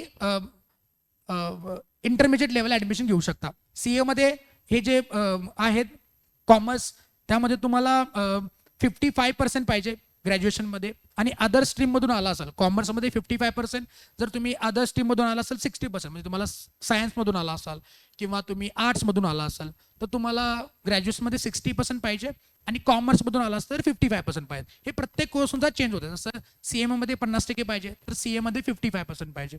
त्याच्याबरोबर तुम्हाला सीएस साठी सिमिलर क्रायटेरिया अप्लिकेबल आहे आणि सीएमए सुद्धा 50% अवेलेबल आहे. तो थोडा व्हेरिएशन आपण पकडून चालूया. आपल्याला हे बेसिक क्लिअर करायचं आहे की ग्रॅज्युएशन व्हायचं आहे आणि ग्रॅज्युएशनमध्ये मिनिमम 55-50% वगैरे मार्क मिळवायचे आहेत, जेणेकरून आपल्याला डायरेक्टली इंटरमिजिएटला ऍडमिशन घेता येईल. तर हे रूट्स अवेलेबल आहेत. सीए, सीएस, सीएमए, याच्यामध्ये किती खर्च येईल, त्याच्यानंतर या खर्चामधून आपल्याला किती पैसे मिळणार, कुठं जॉब करू शकतो वगैरे वगैरे, ही सगळी बेसिक माहिती. आणि ज्या कोर्सबद्दल मी तुम्हाला सांगत होतो की हा कोर्स खूपच पॉप्युलर झाला आहे हल्लीच्या याच्यामध्ये, तो आहे तुमचा ACCA, that is associate chartered certified accountant. आता ह्या कोर्सबद्दल जर तुम्हाला आधी एक ठळक काही गोष्टी सांगायच्या असतील तर त्या मी पुढच्या बाजूला लिहिलेल्या आहेत, त्या स्लाइडमध्ये पुढच्या बाजूला. तर जसं सीए हा इंडियामध्ये एक ऑडिटर किंवा अकाउंटंट किंवा एक टॅक्सेशन मधला एक हायर अथॉरिटी मानली जाते, तसं हा ACCA म्हणजे पूर्ण जगाचा सीए. म्हणजे ही एक्झाम जर पास झालो तर आपण जगाचे सीए झालो. म्हणजे आपण इंडियन सीए जर असू तर आपण इंडियामध्ये प्रॅक्टिस करू शकतो. हां, नेपाळ आणि दुबईमध्ये पण करू शकतो. आता सिंगापूरमध्ये पण आपल्याला अवेलेबिलिटी आहे, इन्स्टिट्यूटनं टाईप केलेलं आहे. सिंगापूरमध्ये सुद्धा इंडियन सीए असेल, म्हणजे इंडियाची सीए एक्झाम पास झालो तर आपण सिंगापूरमध्ये सुद्धा जॉब किंवा प्रॅक्टिस करू शकतो. त्याला एक क्रायटेरिया आहे, तो भाग वेगळा आहे. पण इंडिया, नेपाळ, दुबई आणि सिंगापूर इकडे तुम्ही करू शकता. पण हा जो ACCA जो आहे, ही जर एक्झाम पास झालो तर आपण, मला वाटते कमीत कमी 180+ कंट्रीजमध्ये आपण प्रॅक्टिस किंवा जॉब करू शकतो. तर हा असा कोर्स आहे, म्हणून याला ग्लोबल सीए म्हणतात. So ACCA is called as a global CA. याचा लॉंग फॉर्म आहे associate certified chartered certified accountant, ACCA. UK based course आहे, इंग्लंडचा कोर्स आहे. UK जसं आपलं institute of chartered accounts India ही आपल्या इंडियामध्ये सीएची एक्झाम घेते, तसं UK मध्ये हा कोर्स आहे, UK ची इन्स्टिट्यूट आहे. तर UK बेस्ड हा कोर्स आहे. आणि ही जर एक्झाम पास झालो तर मी म्हटलं की तुम्हाला 180+ कंट्रीजमध्ये जॉब ऑपॉर्च्युनिटीज प्रॅक्टिस अवेलेबल होऊ शकते. प्लस याच्याबरोबर तुम्ही बिग फोरचं नाव माहिती आहे की नाही तुम्हाला माहीत नाही, पण जगामध्ये अशा 4 मोठ्या मोठ्या ऑडिटिंग फर्म्स आहेत, ते जगामध्ये काम करतात. म्हणजे जगातल्या मोठमोठ्या कंपनीचं ऑडिट करत असतात. इंडियामध्ये पण मोठमोठ्या ज्या कंपनीज आहेत त्या बिग फोर सोडून ऑडिट नाही करत, म्हणजे त्यांनाच ऑडिट देतात ते लोक. PwC, EY वगैरे अशी नावं आहेत त्यांची मोठी. जसं आपण माझी CA ची फर्म आहे सपोज, तर ह्याच्यामधली सगळ्यात मोठी फर्म म्हणजे ते बिग फोर. तर त्याच्यामध्ये तुम्हाला जॉब प्लेसमेंट, तुम्ही या बिग फोरच्या वेबसाईटला जर गेलात ना तर तिकडे ठळक अक्षरात लिहिलेलं आहे की required ACCA, we are hiring ACCA with a good salary package. म्हणजे CA बरोबर हा ACCA असेल, म्हणजे तुम्ही ACCA केला तर 100% CA पेक्षा पण जास्त प्राधान्य तुम्हाला मिळू शकतं या फर्ममध्ये, कारण हे 180+ कंट्रीमध्ये काम करतात. तर ह्या ग्लोबल ज्या CA फर्म्स आहेत, ऑडिटिंग फर्म्स आहेत, त्यांना खूपशा कंट्रीजमध्ये काम असतं त्यांचं. तर त्यांना ही माणसं जर मिळाली तर ते कुठल्याही कंट्रीमध्ये त्यांना जॉबला कामाला लावू शकतात. तर त्यांना ही माणसं लागतात. तर हा ACCA कोर्स आहे. तर सर याचं काय क्रायटेरिया, म्हणजे कसं करू शकतो आपण? तर अगेन 10+2 याचा क्रायटेरिया आहे. 12वी नंतर ही एक्झाम आपण देऊ शकतो, रजिस्ट्रेशन करू शकतो. फक्त याला क्रायटेरिया काय आहेत, तर तुम्हाला 12वीमध्ये मॅथ्स, अकाउंट्स आणि इंग्लिश याच्यामध्ये 65% मार्क्स पाहिजेत आणि राहिलेल्या सब्जेक्टमध्ये 50% मार्क पाहिजे. म्हणजे जसं आपण CA मध्ये किंवा CS मध्ये किंवा CMA मध्ये अशी काही रिक्वायरमेंट नाही आहे. फक्त ग्रॅज्युएशन नंतर करायचं तर रिक्वायरमेंट 55% आणि 50%. पण डायरेक्टली 12वी नंतर फाउंडेशनला जाणार असेल तर तुम्ही ॲटलिस्ट पास जरी असाल तरी तुम्हाला ॲडमिशन मिळू शकतं. पण ACCA ला नाही. ACCA ला सब्जेक्ट वाईज आहे की तुम्हाला मॅथ्स, अकाउंट आणि इंग्लिश याच्यामध्ये 65% मार्क्स पाहिजेत आणि बाकी सब्जेक्टमध्ये 50% मार्क पाहिजे. आता सपोज तुम्ही 10+2 या रूटने जर जाणार नसाल तर 10+ एक्झामिनेशन मध्ये सुद्धा रजिस्टर करू शकता वाया द फाउंडेशन रूट. म्हणजे परत तुम्हाला याची एक एंट्रन्स एक्झाम ती द्यायला लागते. म्हणजे 10वी नंतर एक एंट्रन्स एक्झाम द्यायची आणि मग तुम्ही तिकडं जर क्वालिफाय झालात तर तुम्हाला परत पुढच्या लेवलला तुम्हाला पाठवता येतात. तर ती स्किप करायचं असेल तर हे 10+2 हा रूट तुम्ही फॉलो करू शकता आणि त्याच्यामध्ये मिनिमम एवढे मार्क्स पाहिजेत. जर तुम्हाला ते फाउंडेशन म्हणजे एंट्रन्स एक्झाम क्लिअर करायचं नसेल तर त्या रूटने गेलात तर तेही करू शकता. 10 नंतर ती एक्झाम असते तर ती तुम्ही देऊ शकता. आता याच्यामध्ये ड्युरेशन कसं आहे, तर ड्युरेशन साधारण 2.5 ते 3 वर्षाचं ड्युरेशन आहे. हे वाढू पण शकतं. तर मिनिमम 3 वर्ष तर या कोर्स लागतात ACCA कम्प्लीट करायला आणि 3 लेवलमध्ये एक्झाम होते. जसं आपण फाउंडेशन, इंटरमिजिएट आणि फायनल, तसे या 3 लेवलमध्ये एक्झाम होते. आणि सगळ्यात महत्त्वाचं म्हणजे क्वार्टरली एक्झाम आहे, जे क्वार्टरमध्ये एक्झाम होते आणि ऑनलाईन एक्झाम असते. असं नाही की तुम्हाला फिजिकल एक्झाम द्यायची आहे. तर काही लोकांना प्रश्न आला की मध्ये इन्स्टिट्यूट आहे तर मध्ये एक्झामला द्यायला पाहिजे काय? तर इंग्लंडला जायची गरज नाही. तुम्ही घर बसल्या एक्झाम देऊ शकता. ऑनलाईन एक्झाम आहे. सेंटर वगैरे असेल त्यांचे तिकडे जाऊन एक्झाम देऊ शकता. तर ही एक्झाम ऑनलाईन अवेलेबल आहे. थोडंसं टफनेस आपण म्हणूया की CAच्या लेवलला आहे किंवा किंवा थोडंसं जास्त असेल त्याचा टफनेस. पण जर हा कोर्स आपण टॅकल केला तर 100% खूपच चांगली अपॉर्च्युनिटी अवेलेबल आहे. 180+ कंट्रीजमध्ये याला रेकग्नेशन आहे. तर हा तुम्ही कोर्स निवडू शकता. ACCA खूपच हल्ली पॉप्युलर होतोय कोर्स CA बरोबर. तुम्ही CA करून पण ACCA करू शकता, असं नाही की नाही करू शकत. एक ॲडेड ॲडव्हान्टेज आहे. ठीक आहे. तर हे जे कोर्सेस अवेलेबल आहेत, जे तुम्हाला माहिती सांगितली की 10वी नंतर जर कॉमर्स तुम्ही घेणार असाल तर ग्रॅज्युएशन बरोबर कुठले कोर्सेस करायचे आणि त्याच्याबरोबर प्रोफेशनल कुठले कुठले कोर्सेस तुम्ही करू शकता. तर ही सगळी माहिती मी तुम्हाला दिलेली आहे. आणखीन काय माहिती तुम्हाला हवी असेल तर डायरेक्टली तुम्ही आताही प्रश्न विचारू शकता किंवा नंतर भेटून सुद्धा तुम्ही तो प्रश्न वगैरे विचारू शकता. मला वाटतं एवढी माहिती पुरेशी आहे. ॲडिशनल आणखीन काय माहिती असेल असं म्हणालो तुम्ही विचारू शकता. आणि सेमिनार झाल्यानंतर आता महाडिक मॅडम आणि जाधव सर आपल्याला 11वी बरोबर काय काय करायला पाहिजे, हे कोर्सेस करायचे असतील किंवा काय तर काय करायला पाहिजे, कुठले ऑप्शन्स निवडायला पाहिजेत, कुठले सब्जेक्ट्स निवडायला पाहिजे, त्याची माहिती आपल्याला देतील. तर थोडीशी ह्या दोघांची माहिती मी तुम्हाला सांगतो. तर प्रोफेसर वर्षा महाडिक मॅडम यांचं क्वालिफिकेशन आहे MSc आणि BEd. त्यांचा एक्सपिरियन्स आहे साधारण 17+ इयर्स त्यांचा एक्सपिरियन्स आहे. त्याच्यानंतर जाधव सर आहेत, त्यांचं क्वालिफिकेशन MSc BEd आणि त्यांचा पण 12+ इयरचा एक्सपिरियन्स आहे या टीचिंग फील्डमध्ये.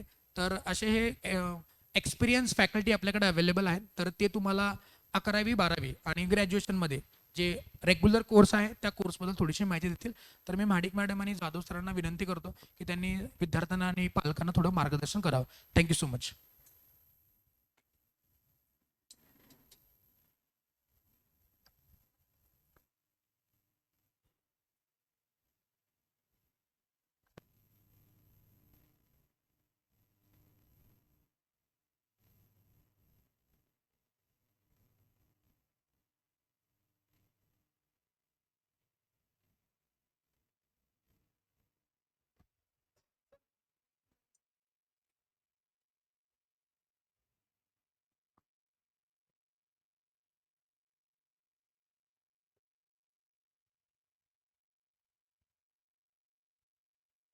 गुड इव्हिनिंग सगळ्यांना.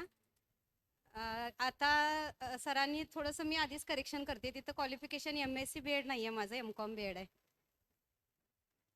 नाहीतर सगळेजण म्हणतील की कॉमर्सचे टीचिंग करणार आणि सायन्स कसं काय, MSc कसं काय. तर MCOM BEd क्वालिफिकेशन आहे माझं.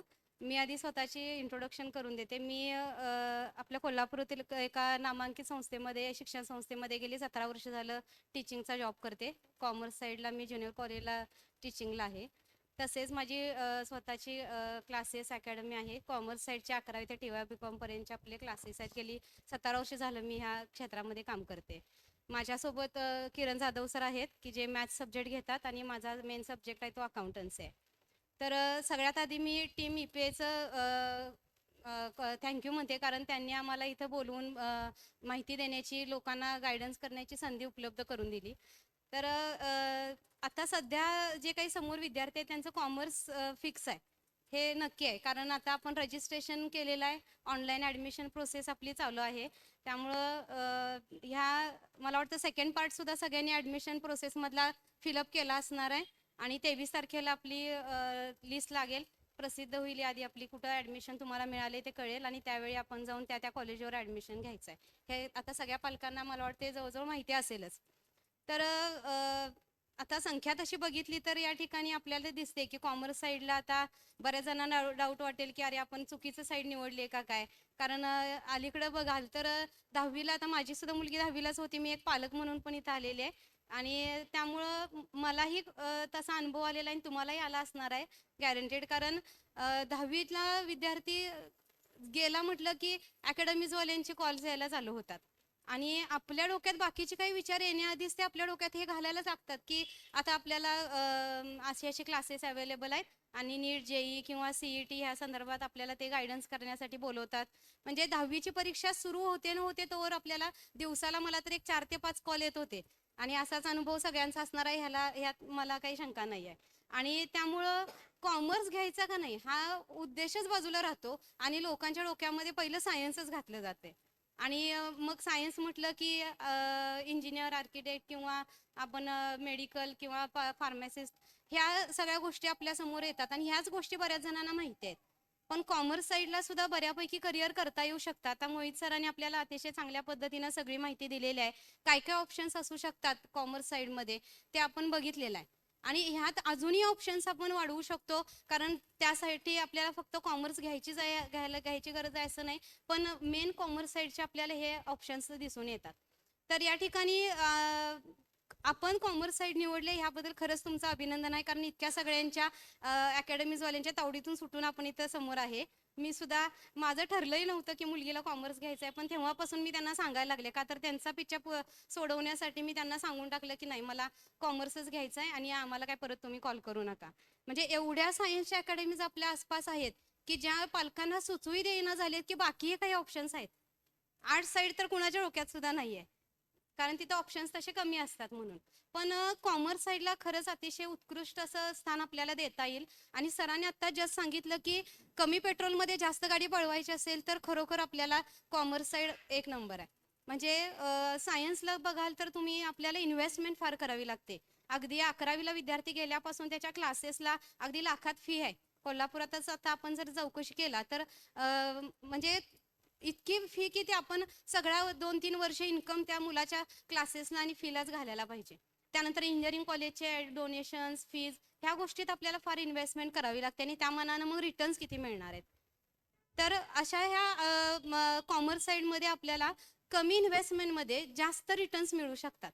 आणि त्यासाठी काय ऑप्शन्स आहेत ते आपण आता सरांनी माहिती सांगितलेलीच आहे. म्हणजे ह्याच्यामध्ये आपण एकतर BCom, MCom, PhD, net set, जर कुणाला एज्युकेशन फील्डमध्ये, कारण मी स्वतः टीचर असल्यामुळे मी आधी ती माहिती सांगते, कारण जर कुणाला एज्युकेशन फील्डमध्ये इंटरेस्ट असेल तर आपण त्या ठिकाणी रेग्युलर BCom, MCom करून PhD आणि नेट सेट करू शकतो आणि त्या ठिकाणी आपल्याला टीचिंग जॉबमध्ये आपण करिअर करू शकतो. त्यानंतर मग तुम्ही BBA सरांनी सांगितलं, MBA सांगितलंय, BCA नंतर MCA करू शकता, तेही ऑप्शन चांगला आहे. LLB आहे, LLM आहे आणि अजूनही असे ऑप्शन्स आपल्या समोर आहेत. इव्हन हॉटेल मॅनेजमेंट हा एक ऑप्शन आहे मुलांसमोर, की जे कॉमर्सला येऊन सुद्धा आफ्टर ग्रॅज्युएशन किंवा आफ्टर 12 हॉटेल मॅनेजमेंट करू शकतात. ते बँकिंगच्या परीक्षा देऊ शकतो आपण, कॉम्पिटिटिव्ह एक्झाम्स देऊ शकतो. म्हणजे इथं आपल्याला इतके ऑप्शन्स आहेत की जे माहीत नाही. एकदा तुम्ही त्याच्यामध्ये जर गेला तर तुम्हाला हळूहळू हे सगळं माहिती व्हायला लागेल आणि इतक्या भरपूर ऑप्शन्स आहेत हे कळायला लागेल. तर या ठिकाणी आता आपल्याला पहिली जी स्टेप असणार आहे, ॲक्च्युली आता तसा स्टार्टिंगला रोल आमच्या दोघांचाच असणार आहे जास्त करून, कारण या ठिकाणी 11वी आणि 12वी झाल्याशिवाय तर आपण कुठं बाकी कोर्सेसना किंवा प्रोफेशनल कोर्सेसना जाऊ शकत नाही. सो आता पहिल्यांदा जो प्रश्न मुलांच्या समोर असणार आहे की आता आपल्याला विषय काय असतील, कारण 11वी पर्यंत म्हणजे 10वी पर्यंत जर बघाल तुम्ही तर जे विषय आहेत त्यातला इंग्लिश सोडला तर बाकी कुठलाही विषय तुमच्या ओळखीचा नसणार आहे. आता स्क्रीनवर मला वाटतं ते सब्जेक्ट्स आपल्याला दिसत आहेत. कंपल्सरी सब्जेक्ट आपल्याला 11वीला कुठले असू शकतात, तर इंग्लिश हा एक फर्स्ट लँग्वेज असणार आहे. त्याच्यानंतर अकाउंटन्सी हा आपला मेन सब्जेक्ट आहे कॉमर्स साईडमधला, तो एक असतो. इकॉनॉमिक्स आहे आणि OCM आहे. OCM म्हणजे organisation of commerce and management. हे 4 सब्जेक्ट आपले कंपल्सरी असतात, मग तुमचे 11वी असू दे किंवा 12वी असू दे. त्यानंतर ऑप्शनल सब्जेक्ट 2 असतात, म्हणजे टोटल 6 सब्जेक्ट आहेत आपल्याला, त्यातले हे 4 कंपल्सरी असणार आहेत. आणि जे 2 ऑप्शनल सब्जेक्ट आहेत त्याच्यामध्ये SP ला और मॅथ्स असतो. SP म्हणजे सेक्रेटरियल प्रॅक्टिस, आणि त्याला और तुम्ही मॅथ्स घेऊ शकता, किंवा काही कॉलेजेसमध्ये कोऑपरेशन आणि जॉग्राफी पण हे सब्जेक्ट ऑरला असू शकतात. म्हणजे डिपेंड्स की तुम्ही कॉलेज कुठलं सिलेक्ट करताय, तिथं काय ऑप्शन्स अवेलेबल आहेत आणि आपल्याला पुढं काय करायचं आहे, ह्या सगळ्याचा विचार करून आपण सब्जेक्ट सिलेक्ट करावा लागणार आहे. मोस्टली आता प्रोफेशनल कोर्सेस करायचे असतील तर आपल्याला मॅथ्स सब्जेक्ट सिलेक्ट करावा लागतो, आणि इव्हन आपण जर CS करणार असाल तर त्यासाठी SP सब्जेक्ट घेतलेला बेटर आहे. कारण SP मध्ये जे कंप्लायन्स सर म्हटले की CS हा कोर्स आपला कंप्लायन्सशी रिलेटेड आहे आणि तो सब्जेक्ट आपला SP हे कंप्लायन्सशी रिलेटेड आहे. त्यामुळे जर तुम्हाला CA किंवा बँकिंग किंवा अदर कॉम्पिटिटिव्ह एक्झाम्स करायचे असतील तर मॅथ्स सब्जेक्ट बेटर असणार आहे आपल्यासाठी, आणि CS साठी म्हणाल तर मग SP सब्जेक्ट आपण घेतलेला बरं. मग कोऑपरेशन असेल किंवा जॉग्राफी असेल, हे अदर सब्जेक्ट असतील ते चॉईस प्रमाणे तुम्ही सिलेक्ट करू शकता त्या ठिकाणी. आणि त्यानंतर सेकंड लँग्वेज जी असणार आहे आपली, ती सुद्धा कॉलेज वाईज डिफरंट असते. म्हणजे मोस्टली सगळीकडे कॉमन म्हणाल तर मराठी, हिंदी आणि त्यालावर IT असतो विषय. मग IT सब्जेक्ट तर सगळीकडे आता झालेला आहे. ज्या मुलांना थिरॉटिकल काही नको असतं किंवा मराठी हिंदीमध्ये जास्त काही जमत नाही, त्यांनी मग IT सब्जेक्ट घेतला तर तो प्रॅक्टिकल ओरिएंटेड आहे आणि प्रॅक्टिकलवर डिपेंड असतो टोटली सगळं, आणि त्याची ऑनलाईन बोर्ड एक्झाम ऑनलाईन असते. म्हणजे स्कोरिंगसाठी पण चांगला सब्जेक्ट मानला जातो. फक्त तो म्हणजे त्याला एक्स्ट्रा फीज आपल्याला चार्ज करावे लागणार आहेत. अनएडेड सब्जेक्ट आहे तो, म्हणजे त्याच्यासाठी आपल्याला एक्स्ट्रा फीज चार्ज करावे लागतील. डिपेंड्स की कॉलेज कुठलं आहे त्याप्रमाणे तुम्हाला त्या फीज द्याव्या लागणार आहेत. ओके. आणि इव्हन काही कॉलेजेसमध्ये ह्याला और जर्मन पण लँग्वेज आहे, आणि मराठी, संस्कृत, हिंदी हेही आहे. म्हणजे तुम्हाला कॉलेज कुठलं मिळतं आणि तिथं कुठले सब्जेक्ट अवेलेबल आहेत ते बघून तुम्ही तो सब्जेक्ट सिलेक्ट करू शकता. तर ह्या सगळ्या 6 विषयांमध्ये दोन्ही वर्षासाठी हे सब्जेक्ट कॉमन असणार आहेत, आपले लक्षात घ्या. हे 4 आणि त्यातले 2 ऑप्शनल असणार आहेत. मग तुमचं पुढचं करिअर प्लॅन्स काय आहे ते बघा, आणि त्याप्रमाणे हे ऑप्शनल सब्जेक्ट तुम्ही सिलेक्ट करा. आता त्याच्यानंतर ह्यातला मेन जो सब्जेक्ट आहे तो आपला अकाउंटन्सी आहे. बरं, अकाउंटच्या आधी आपल्याला कॉमर्स म्हणजे काय हे पण माहीत पाहिजे, कारण कॉमर्स साईड घेतलाय तुम्ही. आता मी ज्या वेळेला 11वीला कॉमर्स घेतला त्यावेळेला मला कॉमर्स म्हणजे काय, नेमकं काय असणार आहे हे समजलंच नव्हतं. हळूहळू जसं आपण पुढे जाऊ मॅच्युरिटी येईल तसं मग ते कळत जातं. त्यावेळेला अशी टीम EPA नव्हती, नाहीतर आम्हालाही त्यावेळेला आधीच इन ॲडव्हान्स समजलं असतं की काय नेमका करायचं आहे आम्ही, किंवा कॉमर्स म्हणजे काय असणार आहे. आमचं काय त्यावेळेला प्लॅनिंग नव्हतं, पण आता आपण वेल प्लॅनिंग करून पुढे जाऊ शकतो, आणि कॉमर्स साईडमध्ये काय काय करू शकतो हे आधीच आपल्याला आता कळालेलं असल्यामुळे त्याप्रमाणे आपण पावलं उचलू शकतो. तर या ठिकाणी आता कॉमर्स म्हणजे काय असणार आहे, तर कॉमर्सला मराठीत वाणिज्य म्हणतो आपण. वाणिज्य म्हणजे काय आहे, तर बऱ्याच जणांना वाटतं की चला बिझनेस म्हटलं की कॉमर्स आहे, पण बिझनेसचा हा एक पार्ट असतो कॉमर्स म्हणजे, आणि त्याच्यामध्ये ट्रेड येतो जास्त करून, म्हणजे बाईंग आणि सेलिंग, आणि त्यात मग बाईंग सेलिंगला सपोर्टिव्ह ॲक्टिव्हिटीज असतात त्या कॉमर्समध्ये इन्क्लूड केल्या जातात. मग फॉर एक्झाम्पल त्याच्यामध्ये बँकिंग येतं, इन्शुरन्स येतं, म्हणजे ह्या सगळ्या सेक्टरकडे आपण ॲज अ करिअर म्हणून बघू शकतो. लक्षात घ्या, म्हणजे बँकिंगमध्ये आपण करिअर करू शकतो कॉमर्सला येऊन, कारण कॉमर्सचा एक पार्ट आहे, मेन पार्ट आहे बँकिंग. म्हणजे बँकिंग, इन्शुरन्स, ट्रान्सपोर्टेशन सुद्धा आपल्या कॉमर्समध्ये येतं. कम्युनिकेशन, ॲडव्हर्टाइजमेंट, हे सगळे सेक्टर्स आहेत की ज्यामध्ये आपण करिअर करू शकतो. म्हणजे कॉमर्स हे डिस्ट्रीब्युशनशी रिलेटेड आहे, मार्केटशी रिलेटेड आहे. कॉमर्स म्हणजे बिझनेस येणार आहे, ट्रेड येणार आहे, फायनान्स येणार आहे, मार्केटिंग येणार आहे, ॲडव्हर्टाइजमेंट येणार आहे, बँकिंग येणार आहे, ट्रान्सपोर्टेशन येणार आहे. ह्या सगळ्या इतका ब्रॉडनेस आहे कॉमर्स या टर्ममध्ये, लक्षात घ्या. त्यामुळं कॉमर्स आपल्याला करिअरच्या दृष्टीनं बघायचं असेल तर कॉमर्सचं मिनिंग जर तुम्ही बघितला तर त्यातच कुठं करिअर आपण करायचं ते तुम्हाला क्लिअर होईल. तर ह्या पद्धतीनं कॉमर्समध्ये अकाउंट हा एक मेन पार्ट आहे. म्हणजे बऱ्याच जणांना कॉमर्स म्हटलं की अकाउंट, अकाउंट म्हटलं की डेबिट क्रेडिट. मग अकाउंटन्सी काय असणार आहे? तर अकाउंटन्सी हे एक लँग्वेज आहे आपल्या कॉमर्समध्ये असणारी, through which we can communicate with the parties related with the business. म्हणजे ही एक अशी लँग्वेज आहे की ज्याच्या थ्रू तुम्ही आपली इन्फॉर्मेशन किंवा बिझनेस डाटा तुम्ही कम्युनिकेट करू शकता. आणि ह्याच्यामध्ये तुम्हाला हिशोब, थोडक्यात आता मराठीत जर अकाउंटला काय म्हणायचं विचारला तर त्याला पुस्तपालन आणि लेखाकर्म असं म्हटलं जातं. म्हणजे हिशोब ठेवण्याशी रिलेटेड आहे हा विषय आपला. आणि कॉमर्समध्ये कोर सब्जेक्ट तो मानला जातो की ज्याच्यामध्ये आपण करिअर करू शकतो. आता जर अकाउंटन्सी हा इतका इंटरेस्टिंग सब्जेक्ट आहे, अकाउंटच काय, कॉमर्सचे सगळेच सब्जेक्ट फार इंटरेस्टिंग आहेत. म्हणजे जरी 10वी आपल्याला कुठलाही विषय त्याच्यामध्ये नसला, आतापर्यंत तुम्ही ऐकलाही नसाल, तरी सुद्धा तुम्हाला इथून पुढे इतका त्याच्यामध्ये इंटरेस्ट येत जाईल, आवड लागेल की त्यामध्ये तुम्हाला हळूहळू तुमचं तुम्हीच सुचत जाईल तुम्हाला की आपल्याला करिअर काय ह्याच्यामध्ये करायचं आहे. म्हणजे 1-2 वर्ष तुम्हाला लागतील. म्हणजे 11वी फक्त इकडं तिकडं आपल्याला काय बेसिक कळण्यामध्ये जाईल, पण 12वीला गेला की तुमचं तुम्हीच डिसाईड कराल की आपण काय करू शकतो. आणि मोस्टली मुलांना अकाउंट इतका आवडीचा विषय तयार होतो की त्यामध्येच ते करिअर करतात. आता आमच्याकडे 11वी-12वीला जी मुलं येतात त्यांना 2 वर्षात अकाउंट एवढं त्यांचं परफेक्ट होतं की ते 12वी नंतर CA करायचं ठरवतात आणि होतात. अशी बरीच उदाहरणं आमच्या समोर आहेत की ज्या मुलांनी 12वी नंतर ठरवलं की आम्हाला CA करायचं आहे. का तर अकाउंट विषयाची त्यांना आवड लागली आणि त्यामुळे त्याच्यामध्ये त्यांनी ते करिअर करायचं फिक्स केलं. काहींना SP मध्ये आवड लागते आणि मग CS करायचा निर्णय ते घेतात. हां, CS बद्दल अजून एक सांगायचं आहे की CSच्या जोडीला आपण LLB सुद्धा करू शकतो. म्हणजे अलॉंग विथ LLB तुम्ही CS करू शकता. दोन्ही पॅरलल कोर्सेस आहेत आणि त्यामुळे आपल्याला इझिली ते दोन्ही ॲट अ टाइम करता येतात. तर या ठिकाणी बघा, अकाउंटमध्ये आपल्याला करिअर करण्यासाठी 2 वर्ष बेसिक मेन म्हणजे आपलं क्लिअर व्हायला पाहिजे. 11वीमध्ये अगदी सुरुवात, म्हणजे जसं आपण लँग्वेज इंग्लिश शिकायचे तर ABCDनं सुरुवात करायला लागते, तसं अकाउंटमध्ये 11वीचा अकाउंट समजल्याशिवाय तुम्हाला पुढे जाताच येणार नाही. आणि अकाउंट बेसिक 11वीत सगळं क्लिअर झालं तर 12वी नंतर मग आपल्याला जोपर्यंत कॉमर्स साईडला आहे आपण तोपर्यंत आपलं म्हणजे पूर्ण क्लिअरच होते ती कन्सेप्ट, आणि पुढे जाऊन आपण त्याच्यामध्ये चांगल्या पद्धतीनं अगदी टॉपला करिअरला पोहोचू शकतो. आतापर्यंत आपल्याकडं बरेचसे विद्यार्थ्यांनी आउट ऑफ सुद्धा घेतलेले आहेत. म्हणजे मॅथ्स असू दे, अकाउंट असू दे, ह्याच्यामध्ये आउट ऑफ सुद्धा मिळवलेला आहे मुलांनी. असा हा विषय आहे. म्हणजे मॅथ्स सारखाच आहे. आता मॅथ्समधल्या फक्त बेसिक ऍक्टिव्हिटीज तुम्हाला येत असतील. काहींना वाटतं की मला मॅथ्स नको आहे म्हणून तर मी कॉमर्स घ्यायला लागलोय, पण तसं मॅथ्सचा जास्त पार्ट अकाउंटमध्ये नाही आहे. आता प्रोफेशनल कोर्सेसना कॅल्क्युलेटर अलाउड आहे, पण आमच्याकडे 11वी-12वीला बोर्ड कॅल्सी अलाउड करत नाही. त्यामुळं बेसिक तुम्हाला ॲडिशन, सबट्रॅक्शन, डिव्हिजन, मल्टिप्लिकेशन एवढं येत असेल तर अकाउंटला तुम्ही 100 पैकी 100 घेऊ शकता.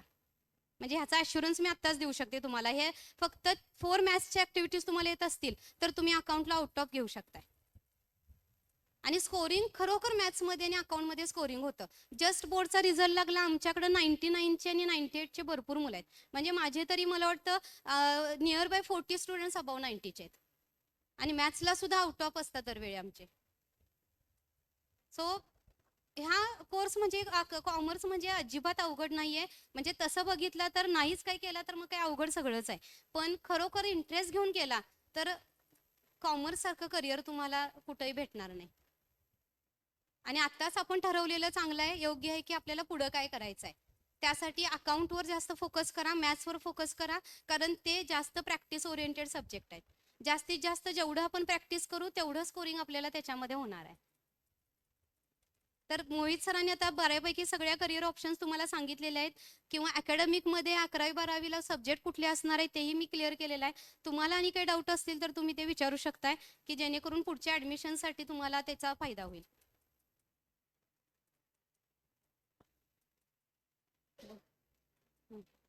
त्यानंतर किरण जाधव सरांना मी माईक देते, ते तुम्हाला थोडा गायडन्स करतील. Thank you madam.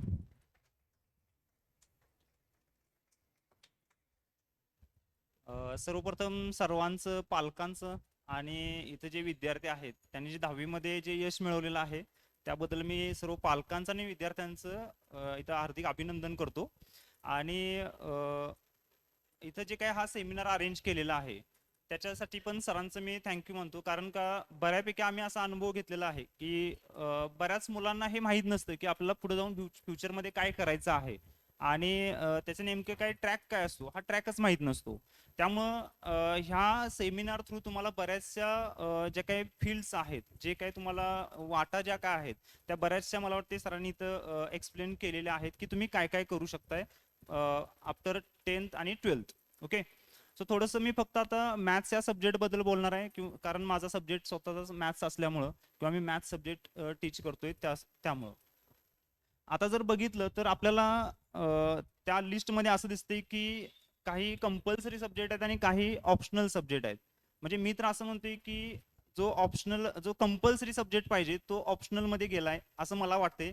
कारण मॅथ्स हा सब्जेक्ट जो आहे, तुम्ही जर ऑब्झर्व केलं की तुम्ही 10th असू दे तर 12th असू दे, कुठल्याही कॉम्पिटेटिव्ह एक्झाम तुम्ही जर देणार असाल भविष्यामध्ये, म्हणजे बँकिंगशी रिलेटेड तुम्ही IBPS असू दे, क्लेरिकलची किंवा POची असू दे, प्रोबेशनरी ऑफिसरची, किंवा तुम्ही साधं पोलीस भरतीपासून पुढे कुठं MPSC UPSC ला जरी गेला तर तुम्हाला कंपल्सरी तिथे एक एक्झाम असेल आणि त्या एक्झाममध्ये जो सिलेबस आहे त्यात कंपल्सरी तुम्हाला 11वी आणि 12वीचं जे काही मॅथ्स आहे ना, तेच सगळं मॅथ्स तुम्हाला त्यांच्या त्या सिलेबसमध्ये बघायला मिळते. सो म्हणून मला असं वाटतं की तो सब्जेक्ट 11वी 12वीला ऍक्च्युली कंपल्सरी पाहिजे, पण तो ऑप्शनल आहे. ठीक आहे, काय अडचण नाही. पण मला एवढंच सांगायचं आहे की जसं सरांनी एक एक्झाम्पल सांगितलं होतं एका मुलगीचं, मला वाटते की जी BCom झाल्यानंतर पुन्हा पाठीमागं आली आणि तिनं CA साठी ट्राय केला होता किंवा आता ती ट्राय करते. तर भविष्यात आपल्या बाबतीतही असं काही होऊ नये म्हणून मी सजेस्ट करतोय सर्व पालकांना की तुम्ही मॅथ्स हा सब्जेक्ट प्रेफरन्सवरती ठेवावा, जेणेकरून तुम्हाला फ्युचरच्या दृष्टीनं, म्हणजे काही असे कोर्सेस आहेत जिथे कंपल्सरी मॅथ्स हा सब्जेक्ट लागतोच आणि बाकीचे जे सब्जेक्ट आहेत तिथे तुम्हाला मॅथ्स नसेल तरी चालू शकतोय किंवा मॅथ्स असेल तरी तुम्ही तिथे अप्लाय करू शकताय. पण जर मॅथ्स असेल तर तुमच्यासाठी सर्व ऑप्शन्स काय आहेत, ओपन आहेत. तुम्ही कुठल्याही साईडला किंवा कुठल्याही ट्रॅकवरती जायला तुम्ही रेडी आहात, लक्षात घ्या. फक्त 11th-12th ला मॅथ्स ठेवण्यापाठीमागचा उद्देश काय आहे तर ते पण थोडक्यात सांगतो की जे काही तुम्ही, एक एक्झाम्पल म्हणजे CAच आपण घेऊया. CAची जी प्रिपरेशन समजा तुम्ही काही जण करणार असाल तर त्यात तुम्हाला पहिली एक्झाम जी दिसते 12th नंतर ती फाउंडेशन आहे आणि त्या फाउंडेशन मध्ये तुम्हाला जे सब्जेक्ट आहेत त्यातला जो पेपर नंबर 3 आहे त्यामध्ये तुम्हाला टोटली फक्त आणि फक्त मॅथ्स वरती असणार आहे त्याच्यामध्ये. म्हणजे त्यामध्ये तुम्हाला बिझनेस मॅथमॅटिक्स आहे, त्यानंतर लॉजिकल थिंकिंग आहे आणि त्यानंतर स्टॅटिस्टिक्स असतं.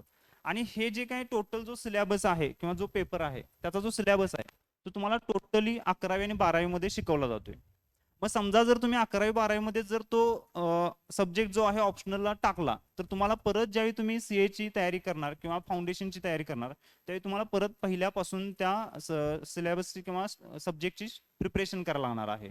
सो म्हणून जर तुम्ही 11वी मध्ये जर मॅथ्स हा सब्जेक्ट जर ठेवला असेल, तुमचं जर हे कन्फर्म असेल की तुम्हाला पुढे जाऊन CA करायचं आहे किंवा बँकिंगच्या काही कॉम्पिटेटिव्ह एक्झाम द्यायच्या आहेत, तर त्यासाठी माझं सजेशन आहे की तुम्ही 11th-12th ला मॅथ्स हा सब्जेक्ट ठेवा. कारण आपल्याकडे 2 वर्षांचा स्पॅन असतोय. ह्या 2 वर्षांमध्ये आपले बऱ्यापैकी डिटेलमध्ये आपण त्यामध्ये मॅथ्स सगळे क्लिअर करून घेतो. डाऊट्स काय असेल ते चांगली तयारी होऊन जाते त्याच्यामध्ये. आणि मग पुन्हा तुम्ही कुठल्याही कॉम्पिटेटिव्ह एक्झाममध्ये त्याच्यासाठी जास्त एफर्ट्स तुम्हाला घ्यावे लागणार नाहीत. तुम्हाला बऱ्याचशा कन्सेप्ट ऑलरेडी झालेल्या असल्यामुळं तिथं तुम्हाला फक्त थोडंसं रिव्हिजन जरी झाली तरी बऱ्यापैकी तुमचा वेळ पण वाचेल आणि चांगल्या प्रकारे स्कोअर पण करू शकताय. तर यासाठी मला फक्त एवढं सजेस्ट करायचं आहे की तुम्ही जर 11वी 12वी मध्ये जर पुढं CA वगैरे काय करणार असाल किंवा कॉम्पिटेटिव्ह एक्झाम देणार असाल तर तुम्ही मॅथ्स हा सब्जेक्ट निवडावा असं माझी एक विनंती आहे.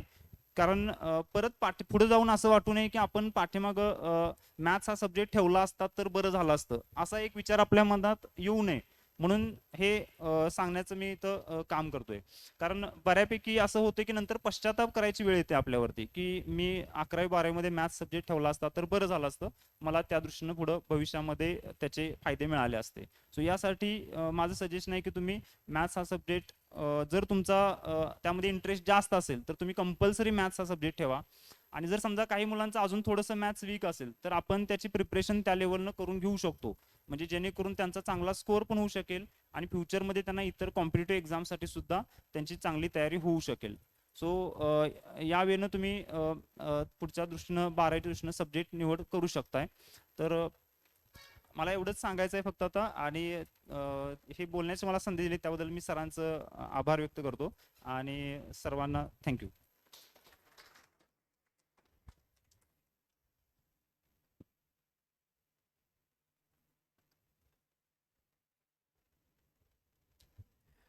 माडिक मॅडम आणि जाधव सरांनी खूपच चांगलं आपल्याला मार्गदर्शन केलं की 11वी-12वी बरोबर काय करायला पाहिजे. जसं माडिक मॅडम म्हणाले की कॉमर्स म्हणजे काय आणि कॉमर्समध्ये काय काय आपण करू शकतो, काय काय गोष्टी इन्व्हॉल्ड आहेत आणि अकाउंटन्सीचं काय महत्त्व आहे, तर खूप चांगल्या पद्धतीनं सांगितलं. आणि जाधव सरांचं एक वाक्य खूप मला आवडलं की नंतर पुढे जाऊन पश्चाताप करण्यापेक्षा 11वी बरोबर मॅथ्स असलेलं खूपच चांगलं. त्यामुळं ते नक्की तुम्ही लक्षात घ्यायला पाहिजे की 11वी बरोबर मॅथ्स हे पाहिजेच पाहिजे. भीती वाटते, मला माहिती आहे की मॅथ्स म्हणले की भीती वाटतेच. आणि मॅथ्स म्हणले की पहिल्यांदा शाळेतल्या टीचरांचं जे आहे ते डोळ्यासमोर चेहरा येतो की तो चेहरा की खूपच स्ट्रिक्ट सर आणि पनिशमेंट या सगळ्या गोष्टी येतात. पण नेव्हरदलेस आपण 11वी बरोबर मॅथ्स घेतलेलं बरंच आहे. त्याच्यानंतर ऑप्शन आपला आहे की आपण काय करणार आहे काय नाही करणार आहे, पण बेसिकली मॅथ्स हा विषय घेणं गरजेचं आहे. तर जाधव सरांचा धन्यवाद देतो की त्यांनी खूप चांगलं ते अधोरेखित केलं की मॅथ्स हा सब्जेक्ट घ्यायला पाहिजे. तर ते नोट तुम्ही करायला हरकत नाही. त्याच्याबरोबर हल्ली एक नवीन पॅटर्न ट्रेंड आपण म्हणूया की जसं 12वी नंतर प्रोफेशनल कोर्सेस आपण करतो, क्लासेस वगैरे 12वी नंतर लावतो, तर तसंच आपण आता 11वी आणि 12वी बरोबर सुद्धा प्रोफेशनल कोर्सेस करू शकतो. कारण पालकांचं किंवा विद्यार्थ्याच्या मनात एक आहे की आधीच प्रिपरेशन केलेलं बरं. जसं की इंजिनिअरिंगमध्ये वगैरे आपण करतो बघा की 11वी बरोबर ते क्लासेस वगैरे त्यांच्या असतात, एंट्रन्स एक्झामचे असतात. तसंच आपण 11वी बरोबर सुद्धा 11वी-12वी बरोबर सुद्धा CA कोर्स किंवा CS किंवा CMA कोर्स करू शकतो. अकॉर्डिंगली ट्युशन्स लावणे, हे करणे ते करणे, या सगळ्या गोष्टी आपण करू शकतो. तर आपल्या अकॅडमीमध्ये जसं आपण लॉन्च करतोय की 11वी-12वी बरोबर आपण CA कोर्स आपण प्रोव्हाइड करायचा प्रयत्न करतोय. आणि याच्याबरोबर 11वीचे क्लासेस कसे असणार आहेत, CAचे क्लासेस आपण कसे मर्ज करणार आहोत, काय करणार आहोत, याची डिटेल माहिती एन्क्वायरी तुम्ही कराल तर तुम्हाला डिटेलमध्ये मिळून जाईल की कशा पद्धतीने आपण हा कोर्स रन करणार आहेत, जेणेकरून तुम्हाला 12वी नंतरची लगेच एक्झाम येणार आहे, म्हणजे जूनची एक्झाम जी येणार आहे ती तुम्ही देऊ शकता आणि तुमचे 6 महिने जे आहेत तुम्ही वाचवू शकता. तर त्या हिशोबाने आपण प्लॅनिंग करतोय कसे क्लासेस होणार आहेत, काय होणार आहेत, 11वीचे क्लासेस कधी, 12वीचे क्लासेस कधी, CAचे क्लासेस कधी, काय, या सगळ्या गोष्टींची माहिती तुम्हाला एन्क्वायरीमध्ये मिळून जाईल. तर ते पण ऑप्शन तुम्ही निवडू शकता. जरुरी नाही आहे की आमचा क्लास लावा किंवा हा पर्टिक्युलर क्लास लावा, सगळे क्लासेस चांगलेच असतात. पण आपल्याकडे पण ही फॅसिलिटी अवेलेबल आहे. तुम्ही CS करा किंवा CMA करा, त्याचे पण क्लासेस जिकडे अवेलेबल असतील तर तुम्ही तेही करू शकता 11वी-12वी बरोबर. तर हे पालकांनी लक्षात ठेवायला हरकत नाही की 11वी-12वी बरोबर सुद्धा आपण प्रोफेशनल कोर्सेसची तयारी आत्तापासूनच आपण सुरू करू शकतो. तर ही एक गोष्ट पालकांनी थोडीशी नोट करायला हरकत नाही. तर मला वाटतंय जास्त वेळ न घेता तास दीड तास एवढ्या चांगल्या पद्धतीनं तुम्ही सेमिनार अटेंड केलात, तर त्याबद्दल टीम EPA कडून मी तुमच्या सगळ्यांचं आभार मानतो की तुम्ही इथं आलात आणि आपल्या मुलासाठी, आपल्या मुलीसाठी एवढा वेळ तुम्ही आयुष्यातून काढला व्हॅल्युएबल.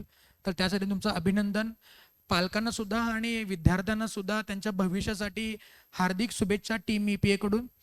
महाडिक मॅडम आणि जाधव सरांचं विशेष करून आभार की ते इथं आले, त्यांचे क्लासेस वगैरे असून ते वेळ काढून इथं आलेत. तेच आपल्याबरोबर 11वी-12वीसाठी असोसिएट असणार आहेत. 11वी-12वीचे बेसिक्स जे आहेत तेच घेणार आहेत, तर ते तुमच्याबरोबर 11वी-12वीसाठी असतील. आणि CA कोर्सबद्दल स्वप्नील सर असतील, स्वरूप सर असतील, मी आहे. तर आमची टीम EPA CA साठी असेल. टीम आमची 11वी-12वी MCOM BCOM महाडिक मॅडम आणि जाधव सर असणार आहेत. तर अशा पद्धतीनं हा सेमिनार आपण कन्क्लूड करूया. जाता जाता परत एकदा सगळ्यांना धन्यवाद. स्वरूप सरांचा आभार की त्यांनी या सगळ्या गोष्टींची अरेंजमेंट आपल्याला करून दिली. आणि स्वप्नील सर जे आता इथं नाही आहेत, ते काही कारणास्तव आउट ऑफ सिटी आहेत, तर ती इथं अवेलेबल नाही. तर त्यांच्या सहकार्याशिवाय सुद्धा हा सेमिनार एवढा चांगल्या पद्धतीनं झाला नसता. तर त्यांचे सुद्धा आभार. आणि आमचा सगळा बाकीचा सपोर्ट स्टाफ, त्यांचे सुद्धा आभार. आणि परत एकदा पालकांचा आभार, तुम्ही इथं आलात आणि जरूर ह्या सेमिनारचा तुम्हाला नक्की फायदा होईल. आणि काही क्वेरी असतील, काही असतील, तर तुम्ही नक्की आम्हाला कॉन्टॅक्ट करू शकता. इथं येऊन भेटू शकता. तुम्हाला प्रिमायसेस माहिती झालेले आहेत तर इथे येऊ शकता, आणखीन माहिती तुम्ही घेऊ शकता. लास्टली जर कोणाला प्रश्न वगैरे असतील, काही डाऊट्स असतील, तर तुम्ही विचारू शकता बेझिझक. मी तुम्हाला आधी सांगितलं तसं की कुठली छोट्यातली छोटी क्वेरी, मोठ्यातली मोठी डाऊट काय असतील तर ते तुम्ही आम्हाला विचारू शकता. आम्ही ॲड्रेस करायचा जरूर प्रयत्न करू. काही प्रश्न असतील तर नक्की विचारा. कोणालाही, तुम्हाला ग्रॅज्युएशन कोर्सबद्दल असेल, CA कोर्सबद्दल असेल, काही डाऊट असतील, विद्यार्थ्यांना असेल किंवा पालकांना असेल, तर नक्की तुम्ही प्रश्न विचारू शकता. कारण हे प्रश्न उत्तरांमध्ये जास्त माहिती तुम्हाला क्लिअर होऊन जाईल. तुझे डाऊट्स असतील तर प्लीज असतील तर नक्की नक्की विचारा. काय डाऊट? एक मिनिट हा. सर सीएससी एक कोर्स आहे ना? सीए आणि सीएस, नाही ACCA. अच्छा, हा. तो कोर्स नंतर जर आपण त्याच्यातनं मग काय झालं नाही, जरा थोडंसं माईक जवळ धरतोस का? म्हणजे आपण ACCA केला कोर्स, त्यानंतर आपण म्हणजे फायनलला पोचलो आणि त्या मग आपण सेकंड अटेम्प्ट मध्ये पण हे झालं, तर मग आपण CA चे अभ्यास करून आपण CA चे हे करू शकतो crack? हा, असं नाही की हे कोर्स केलं म्हणजे दुसरा कोर्स करू शकत नाही. तुम्ही सीए बरोबर सुद्धा ACCA ची तयारी करू शकता. तुम्ही बघाल ना तर खूप चांगला प्रश्न विचारलाय. काय नाव आपलं? अमय तळवणेकर. अमय. हा. अमय. हा. तो अमयने खूप चांगला प्रश्न विचारला की जर ACCA च्या फायनलला गेलो आपण नाही झालो तर आपण CA वापस करू शकतो का? तर CA बरोबर तुम्ही ACCA चा सिलेबस बघितला आणि CA चा सिलेबस बघितला तर मोर एव्हर 80% सेम आहे.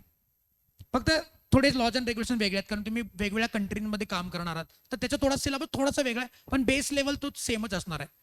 तर तुम्ही CA बरोबर सुद्धा म्हणजे CA ला ऍडमिशन घेतलात तर त्याच्याबरोबर ACCA पण प्रिपरेशन करू शकता. तुम्ही CA झाल्यावर पण ACCA करू शकता. तर असं नाही की ACCA झालं म्हणजे तुम्ही CA परत करू नाही शकत. तर तुम्हाला करायचं असेल ACCA आणि तुम्हाला डाऊट असेल की माझं होईल का नाही होईल, तर तुम्ही CA कोर्स ऑप्ट करू शकता आणि त्याच्याबरोबर ACCA सुद्धा प्रिपरेशन करू शकता. मग तुम्ही CA झाल्यानंतर एक्झाम द्या किंवा CA बरोबर एक्झाम द्या. जर जास्त लोड तुम्हाला झेपत असेल तर CA बरोबर द्या किंवा CA झाल्यावर द्या. असं काही लिमिट नाही. CA झाला असेल तर नक्कीच एक ॲडेड ॲडव्हान्टेज तुम्हाला एक नॉलेज आलं असेल, एक बेसिक एक्सपिरियन्स आला असेल की कसं एक्झाम द्यावं, काय द्यावं, तर ACCA तुम्ही लवकर क्लिअर व्हाल मग त्या केसमध्ये, तर देऊ शकता, काहीच प्रॉब्लेम नाही. जर Thank मग मी जर मग ठरवलं की मला ACCA करायचं आहे, ओके. मग नंतर मग मला असं वाटलं की अरे नाही होता याच्यात, मग लय वेळ झालाय, मग मी परत मग CA करू शकतोस, काही प्रॉब्लेम नाही. तुम्ही ACCA मध्ये सोडलं आणि CA ला जॉईन झालात तर करू शकता, काहीच प्रॉब्लेम नाही. असं काय 10वी आणि 12वी म्हणजे 12वी क्लिअर झालात तुम्ही की तुम्ही CA कधीही करू शकता. परवा मी एक युट्यूबवर व्हिडिओ बघत होतो असंच, तर मला वाटते I am not sure about it, 70 वर्षाचा माणूस CA च्या क्लासमध्ये बसला होता. म्हणजे असं काय वयाची मर्यादा नाही आहे, जसं की MPSC UPSC मध्ये असते की 25, 30 what ever, I don't know exactly, but तसं वयाची मर्यादा संपली की तुम्ही नाही देऊ शकता असं नाही आहे. तुम्ही 17व्या वर्षी सुद्धा CA करू शकता. तर 12वी झाला असाल तर कधीही CA करा. तुम्ही कुठल्याही कोर्स बरोबर CA कोर्स करू शकता. आता CA बरोबर BCom करतात, CA बरोबर MCom करतात, CA बरोबर LLB LLM एक्सटर्नल करतात, म्हणजे करू शकतात, काहीच प्रॉब्लेम नाही, करू शकतोस तू, काहीच प्रॉब्लेम. Thank you, sir. नमस्कार सर. नमस्कार. CA आणि CS मध्ये तुम्ही काही वर्ष उमेदवारी बाहेर करायची सांगितली. हां. 3 वर्ष आणि 2.5 वर्ष असे काहीतरी करायचे ना. हां, बरोबर. ती उमेदवारी कुणाकडे करायची हे कोण ठरवते? हा, आता हा एक खूप चांगला प्रश्न आहे ऍक्च्युली, की सर आम्ही ते CA कसे शोधायचे थोडक्यात, की आम्हाला प्रॅक्टिकल ट्रेनिंग करायचं आहे तर कुठल्या CA कडे जायचं. आता बेसिकली ऑल ओव्हर इंडियामध्ये जेवढे CS, जेवढे CMA, जेवढे CA असतील कुठेही तुम्ही जाऊ शकता, कुठल्याही CA कडे तुम्ही जाऊ शकता, फक्त तो प्रॅक्टिसिंग पाहिजे. जॉबमध्ये पण CA असतात आणि प्रॅक्टिसिंगमध्ये पण CA असतात. तर तुम्ही प्रॅक्टिसिंग चार्टर्ड अकाउंटंटकडे कुठेही तुम्ही प्रॅक्टिकल ट्रेनिंग करू शकता, भारतात कुठल्याही मध्ये करू शकता. आता तुम्ही जर सोबत कुठल्या अकॅडमीमध्ये असाल, सपोज आता तुम्ही आमच्या अकॅडमीमध्ये आहात, तर आमच्या असोसिएट म्हणजे ओळखीचे बरेच CA असतात, तर त्यांना आम्ही रेफर करतो की तुम्ही इथं जाऊ शकता, तिथं जाऊ शकता, किंवा तुम्ही ऑन युअर ओन पण शोधू शकता. प्रत्येक CA ला आर्टिकल असिस्टंट हा गरजेचा असतोच, म्हणजे त्याला एक रिक्वायरमेंट असते की तुम्ही आर्टिकल असिस्टंट तुम्ही ऑफिसमध्ये असायला पाहिजे किंवा असं. तर प्रत्येक CA मध्ये वॅकन्सी असतात, ऑफिसमध्ये वॅकन्सी असते, तर तुम्ही कुठलाही CA चूज करू शकता. हे आपल्या ओळखीमध्ये वगैरे इंडियामधले कुठलेही CA तुम्ही चूज करू शकता तुमच्या ओळखीचे. सर सगळे कोर्स आता तुम्ही जे सांगितला हम्म. त्याच्यामध्ये फाउंडेशन हा एक शब्द सारखा येतोय. बरोबर. ठीक आहे. फाउंडेशन ही एक म्हणजे एंट्रन्स एक्झाम आहे. एंट्रन्स एक्झाम आहे, त्याचं काही आपल्याला सर्टिफिकेट वगैरे मिळते की आम्ही सर्टिफिकेट foundation- म्हणजे ठीक आहे, असा प्रश्न आहे की फाउंडेशनचं सर्टिफिकेट काय मिळेल काय. तर कसं आहे की सपोज तुम्ही CA फाउंडेशन पास झालात तर तुम्ही एलिजिबल झालात तुम्ही पुढची एक्झाम द्यायला, ती फाउंडेशनचं सर्टिफिकेट जे आहे ते तुम्ही दुसरीकडे कुठं वापरू नाही का, तुमचं रिझल्ट मिळेल तुम्हाला. जर तुम्हाला सपोज फाउंडेशन झाल्यानंतर CA पुढे होता आलं नाही तर त्या फाउंडेशनचा काय फायदा आहे का. तर 100% मी म्हणतोय की सपोज 2 कॅन्डिडेट आहेत, एक फक्त BCom झालाय आणि एक माणूस BCom झालाय आणि CA ची एक्झाम पास झालाय, तर आपणच इव्हॅल्युएट करू शकतो की 100% प्रेफरन्स हा BCom झालाय आणि CA ची एक्झाम पास झालाय त्याला मिळणार आहे. तर सर्टिफिकेट असं काय नाही मिळणार, पण रिझल्ट तुमच्याकडे जरूर असणार आहे की CA फाउंडेशन पास झालाय. आणि याच्या पण उपर जर तुम्ही सपोज इंटरमिजिएट पास झालात, जे CA फाउंडेशन इंटरमिजिएट, तर इन्स्टिट्यूटचा एक कोर्स आहे ATC म्हणून, द्यायची गरज नाही आहे, पण तुम्ही CA फाउंडेशन आणि इंटरमिजिएट पास झाला, सपोज फायनल क्लिअर नाही झालात तर ATC अकाउंटिंग टेक्निशियन सर्टिफिकेट एक तुम्हाला मिळतं. जे तुम्ही सर्टिफिकेट प्रॉपर सर्टिफिकेट असतं, जर CA ची डिग्री असते तर सर्टिफिकेट मिळतं. फायनल काही कारणास्तव नाही झालं तर ते सर्टिफिकेट घेऊन तुम्ही नोकरीला तुमच्या रिझ्युमेला अटॅच करू शकता.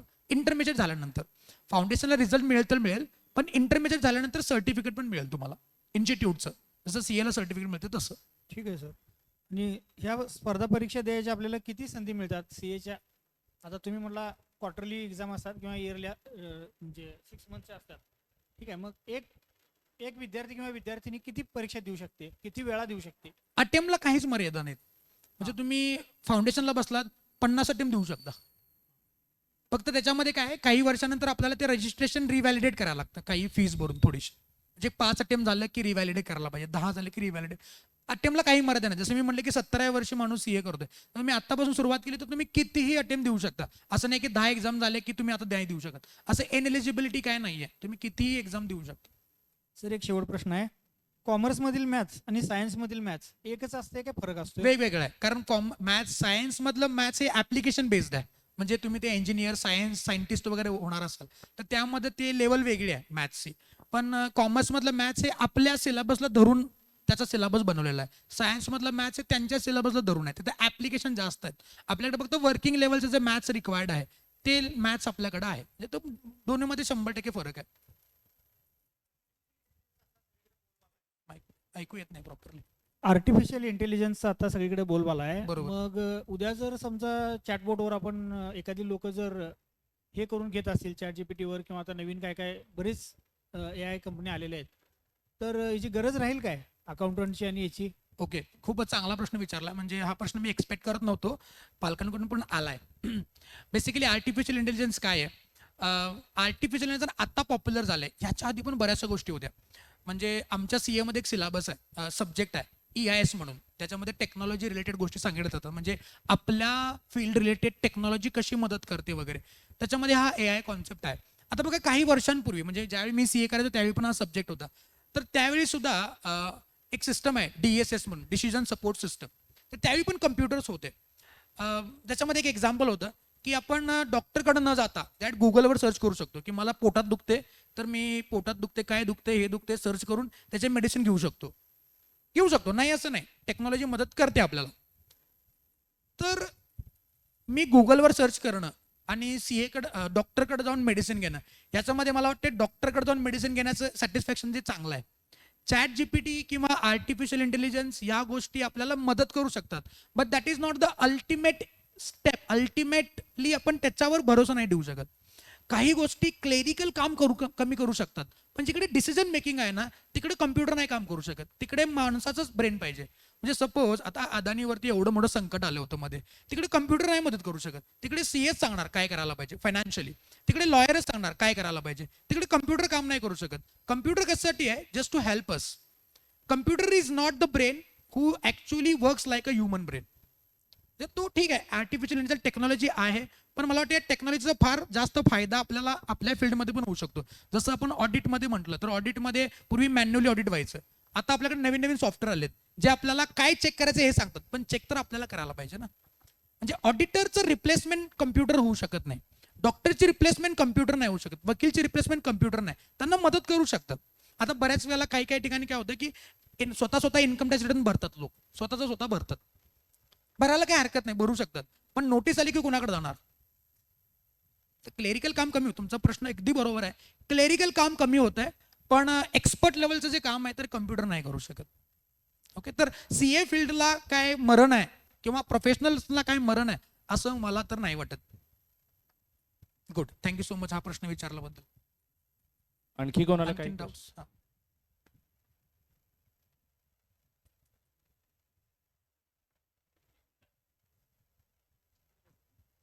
सर ACCA मध्ये आर्टिकलशिप आहे का, आणि असेल तर कुठे करावी लागेल? ACCA मध्ये आर्टिकलशिपची अशी काही रिक्वायरमेंट त्या कोर्सच्या याच्यामध्ये ब्राउचरमध्ये तर काय नाही आहे. जसं मी जेवढं काही वाचलं त्याच्यामध्ये, तर त्याच्यामध्ये आर्टिकलशिपची रिक्वायरमेंट नाही आहे. तिकडे फक्त ऑनलाईन एक्झाम्स आपल्याला द्यायचे आहेत. तर ACCA मध्ये आर्टिकल्स ऑफ ॲसच काही रिक्वायरमेंट त्या ब्राउचरमध्ये त्यांच्या वेबसाईटवरती तर काय अजून त्यांनी टाकलेले नाही आहे. फक्त कोर्स काय आहे, कसं आहे, कशी एक्झाम आहे, कुठले सब्जेक्ट्स आहेत हे अवेलेबल आहे. क्लासेस वगैरे तुम्ही प्रायव्हेट ट्युशन्स लावू शकता. प्रॅक्टिकल ट्रेनिंगचं काय त्यांचं डिस्क्रिप्शन त्यांच्या याच्यावरती नाही आहे. वेबसाईट कोणती आहे सर? तुम्ही गुगलवरती जरी सर्च केलात की ACCA कोर्स तर तुम्हाला पूर्ण माहिती तिकडे मिळून जाईल. म्हणजे जर करायचं असेल आर्टिकलच्या तो मग UK वगैरे रिक्वायरमेंट मला वाटतं ती रिक्वायरमेंट नाही आहे तिकडे प्रॅक्टिकल ट्रेनिंगची तशी. ऑथेंटिक वेबसाईट सर याची कुठली आहे? ऑथेंटिक वेबसाईट तुम्ही ACCA सर्च केला ना तर त्यांची UKची एक वेबसाईट जी येईल तिकडे तर त्या वेबसाईटला तुम्ही सर्च करू शकता. म्हणजे असोसिएशन ऑफ चार्टर्ड वॉट काय मला वाटतं त्याचा लॉंग फॉर्म हां association of chartered certify accountant असं जर सर्च केलात तर तुमची ती वेबसाईट तिकडे येईल. त्याचं जसं institute of chartered accountants of India आहे तसं association of chartered certify accountant असं टाकलं तर तुम्हाला गुगलवरती येईल ते. Thank you sir. येस.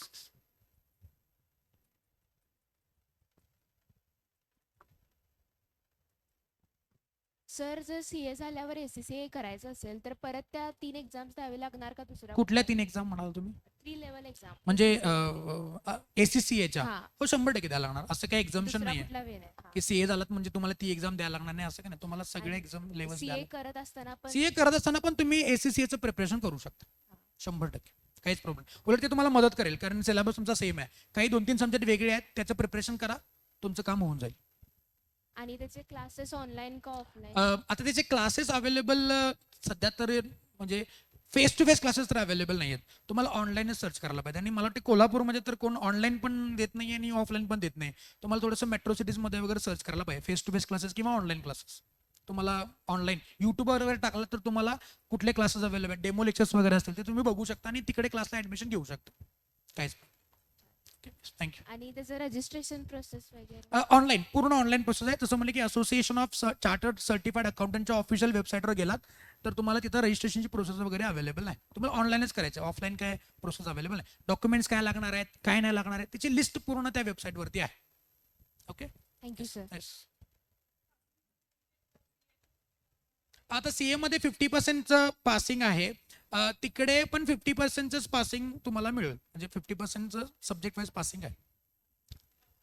ACCA आता थोडासा पॉप्युलर झाला आहे कोर्स. त्यांच्या वेबसाईटवर मी ते सर्च केलं म्हणजे अगेन मी वेबसाईटवरची माहिती तुम्हाला सांगतोय तर तिकडे त्यांनी असं म्हणलेलं आहे की CA पेक्षा किंवा बाकीच्या प्रोफेशनल कोर्सपेक्षा चांगले पर्सेंटेज तिकडे अवेलेबल आहेत. म्हणजे मला I am not sure I am doubtful about it but मला एक फिगर आठवते आहे त्यांच्या वेबसाईटवर बघितलेली. ते म्हणतात की 75% पासिंग चान्सेस आहेत. तुम्ही ॲडमिशन घेतलं तर 75% चान्सेस आहेत की तुम्ही पास व्हाल असं त्यांचं ऑफिशियल वेबसाईटवरचं मत आहे. CA ला म्हणता का तुम्ही CA CS वगैरे आता हा एक पण खूप चांगला प्रश्न ॲड्रेस करण्यासाठी आहे की लोकांना असं वाटतं की CA मध्ये फक्त 2.5 ते 3% रिझल्ट लागतो. ॲक्च्युली तो 2.5 ते 3% रिझल्ट तसा नाही आहे. तुम्ही जर फाउंडेशनला बघितलात तर 25 ते 30% रिझल्ट लागतो. आता 100 मुलं बसलीत तर त्यामधली 25-30 मुलं CA फाउंडेशन पास होतात. ती मुलं इंटरमिजिएटला येतात त्याच्यामधून आपला जवळपास 15-20% रिझल्ट लागतो आणि तिथून मग ती मुलं फायनलला जातात आणि त्यातून मग ती मुलं पास होतात. म्हणजे फायनलपर्यंत जायचं पण चाळण होत जाते तशी. आता असं नाही की एकदा फाउंडेशन फेल झालं म्हणजे परत पुढे जाता येणार नाही. मग तो मुलगा एकदा फेल होतो दुसऱ्यांदा पास होतो दुसऱ्यांदा नाही झालं तर तिसऱ्यांदा पास होतं. मी स्वतः 2 वेळा फेल झालोय CAच्या एक्झाममध्ये. तर असं नाही आहे की फेल झाला म्हणजे तुम्ही होऊ शकत नाही CA. त्या एक्झामला फेल झालाय तो रिझल्ट कमी आहे पण मी ठरवलं तर बाकीचा रिझल्ट किती लागलाय हे बघण्यापेक्षा मला CA व्हायचं माझं अल्टिमेट एम ते आहे हे बघायला पाहिजे. It is not just the word success meant it is just to finish the line is really very important. जे सक्सेस मिळाले की नाही मिळाले याच्यापेक्षा मी ती लाईन फिनिश केली आहे तर सक्सेस 100% आहे. मी कितव्या नंबरला फिनिश केलं हे इम्पॉर्टंट आहे. म्हणजे रेस असते ना की पहिला दुसरा नंबर तिसरा नंबर याच्यापेक्षा CA मध्ये काय प्रोफेशनल करिअरमध्ये किती लाईन फिनिश केली ते इम्पॉर्टंट आहे. कधी फिनिश केली आहे that depends upon person to person की मी कधी केले तुम्ही कधी केले.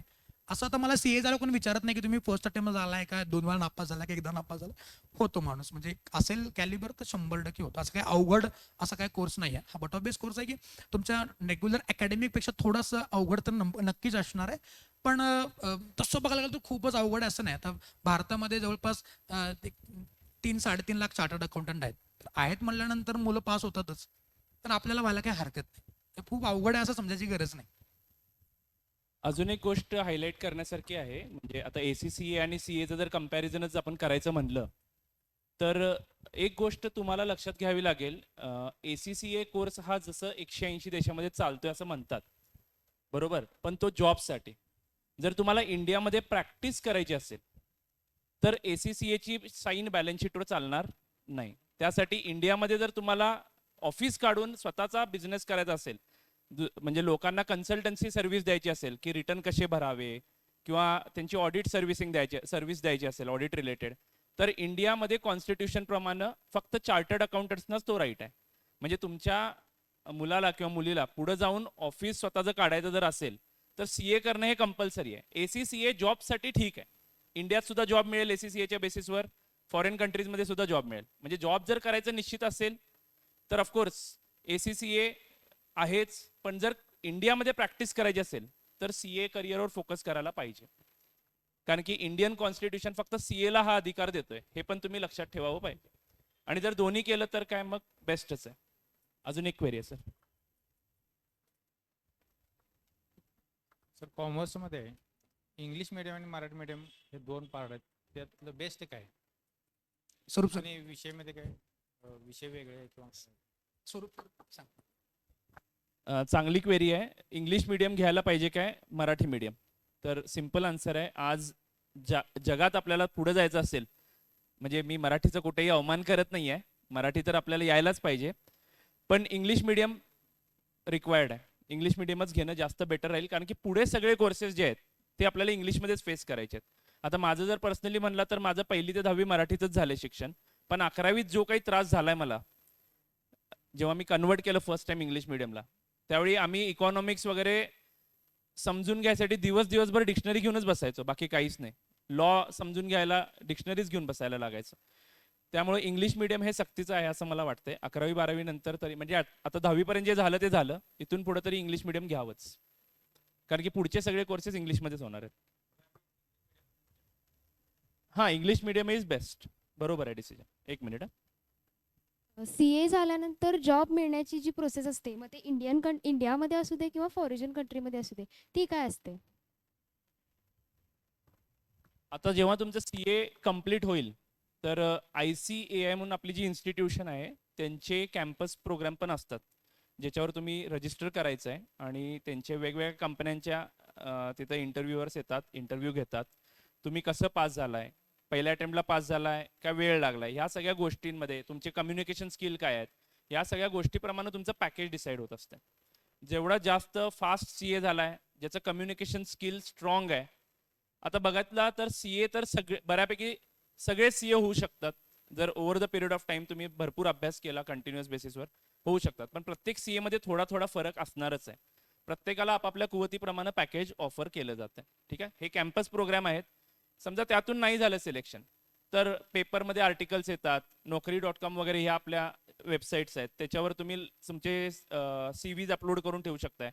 तेथून CAचं सर्चिंग होत असते. ओव्हरऑल मार्केटमध्ये जी काही डिमांड आहे CA साठी, त्याच्या कम्पॅरिझनमध्ये जॉब्स जास्तच अवेलेबल आहेत. त्यामुळे मला नाही वाटत की एखादा CA कधी अनएम्प्लॉयड आहे असं तुम्ही ऐकलं असेल. हां, पॅकेजमध्ये थोडं व्हेरिएशन असेल, कारण की प्रत्येकाचे स्किल्स वेगळे वेगळे आहेत. एखादा चांगला कम्युनिकेट करणारा पटकन सिलेक्ट केला जातोय, एखादा जास्त मार्क पाडू शकतोय पण इंटरव्ह्यूला तो बोलू शकत नाही. अशा माणसाला मी का हायर करू, हा पण एक क्वेश्चन आहे. सो आपल्याला ओव्हरऑल CA करिअर करण्याबरोबर बाकीचे आस्पेक्ट्स पण सुधारावे लागतील. ही सुद्धा गोष्ट तुमच्या डोक्यामध्ये ठेवायला पाहिजे पॅरेंट्सनी. आपल्या मुलाला इंग्लिश चांगलं बोलता यायला पाहिजे, त्याची तब्येत, पर्सनॅलिटी, या सगळ्या गोष्टींचा पण यामध्ये फार मोठं कॉन्ट्रीब्युशन आहे. ठीक आहे, जॉब प्लेसमेंट तुम्ही या प्रकारे करू शकता. Just to add with this job, सरांनी खूप चांगला शब्द वापरला की CA झालात तर तुम्ही अनएम्प्लॉयड आहेत असं होणार नाही. होऊ शकतं की बाकीचे कोर्सेस करून तुम्ही अनएम्प्लॉयड आहे, तुम्हाला नोकरीच नाही, पण CA झाल्यावर अनएम्प्लॉयड आहे असं मला वाटत नाही. आमच्या क्लासचे बरेचसे विद्यार्थी जे CA झालेत, जे गेल्या काही 2-3 वर्षांमध्ये CA झालेत, त्यातला एकही मुलगाला जॉब नाही किंवा काय नाही असं मी बघितलेलं नाही. सगळ्यांना चांगल्या पॅकेज जॉब मिळाले. कोल्हापूरमध्ये बँक्स आहेत, तिकडं जॉब मिळाले त्यांना चांगले, म्हणजे महिन्याकाठी 50,000 60,000 असा पगार त्यांना चांगल्या रेप्युटेड नॅशनलाइज बँकेमध्ये, ICICI बँक किंवा आणखीन HDFC बँक, इकडे जॉब आहेत. सर तुम्ही स्वतः मला वाटते ICICI बँकेत होते सर, CA झाले त्यावेळी ICICI बँकेमध्ये होते मला वाटतं. सर कुठल्या वर्षात? स्टार्टिंग पोस्ट माझी क्रेडिट मॅनेजर म्हणून होती डायरेक्टली. बाकीचे जे आहेत ते क्लर्क वगैरे, म्हणजे बँकेचे एकदम क्लर्क वगैरे होतात. Sir directly manager, credit manager. माझ्या बरोबर जे बाकीचे कलिग्स कामाला होते, काही MBA झालेले होते, जे 6 वर्ष जॉब करत होते त्या ऑर्गनायझेशन मध्ये, पण मी त्यांचा बॉस झालो होतो directly because of this degree only. म्हणजे मी त्यात काय मोठं पण म्हणत नाही, पण मला पहिल्यांदा जेव्हा जॉब केला त्याच वेळी रिअलाइज झालं की ते मला सर म्हणायचे. मला त्यावेळी फार प्राऊड वाटलं की मी CA केलं कम्प्लीट, कारण की ते 6 वर्ष जॉब करत होते. कुठल्या वर्षी सर तुम्ही जॉब 2012 मध्ये. आणि त्यावेळी काय पॅकेज होतं? त्यावेळी मला जवळपास 6.5 लाखाचं पॅकेज स्टार्टिंग होतं. 2012 2012. 2012ला 6.5 लाख, म्हणजे कम्पॅरिझनली आता 2023 मध्ये बघितलं तर 100% जास्तच असणार आहे. तर तुला काही काळजी करायची गरज नाही. CA झालीस तर आणखी एक पटक्यात job लागेल. दुसरी गोष्ट हायलाइट करण्यासारखी आहे, म्हणजे इंडियामध्ये एक राऊंड अबाउट 4 लाख CA असतील पूर्ण इंडियामध्ये. तुम्ही इंडियाचं पॉप्युलेशन कॅल्क्युलेट करा, त्याच्यावर 4 lakh divided by total population करा. पर्सेंटेज तुम्हाला बोलता आलं तर मला सांगा. कारण की ते 1% पण नाही होणार. 1% पेक्षा पण कमी CA आहेत. त्यामुळे डिमांड ही कायम राहणारच आहे, पण तेवढं मेहनत पण आहे. Any other question?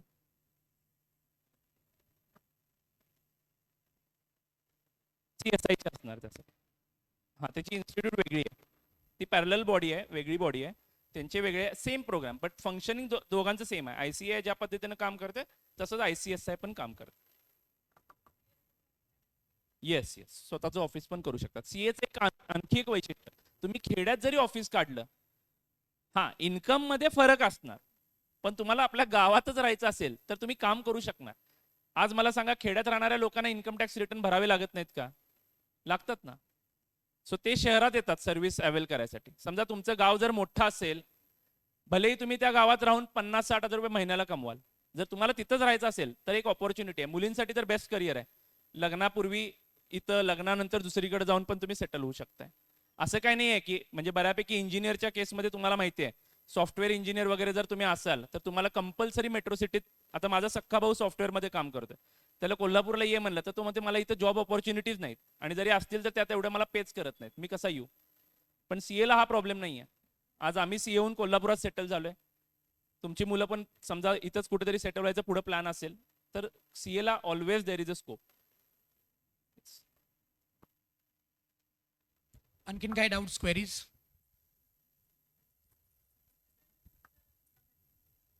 येस, करू शकता. तिन्ही प्रोफेशनल कोर्सेस जे आहेत ते तुम्ही स्वतःचं प्रॅक्टिस किंवा जॉब, हे दोन्ही ऑप्शन तुमच्याकडे अवेलेबल आहे. CA, CS आणि CMA करू शकता.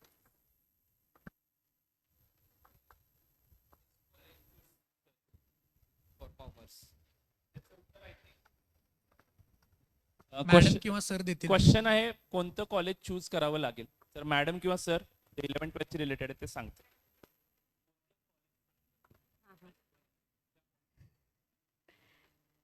पर्सेंटेज किती आहे त्यावर डिपेंड आहे. सेंट्रलाइज्ड प्रोसेसमुळे आपल्याला आता ॲडमिशन कुठं मिळेल ते सांगता येत नाही, पण आपण प्रेफरन्स देताना आणि मागच्या वर्षीचा कट ऑफ काय आहे ह्या दोन्हीला मेळ घालून ते आपल्याला कॉलेज अलॉट करतात. आता कोल्हापुरात बघाल तर विवेकानंद आणि कॉमर्स कॉलेज हे 2 टॉपचे कॉलेज आहेत कॉमर्समध्ये. त्यामुळं तुमच्या पर्सेंटेजवर डिपेंड आहे की ते मागच्या कट ऑफला किती कट ऑफ होता, त्याप्रमाणे मग आता तुम्ही ठरवू शकता तिथं मिळेल का नाही. पण हे 2 बेस्ट कॉलेज आहेत कोल्हापुरामध्ये आपल्याला.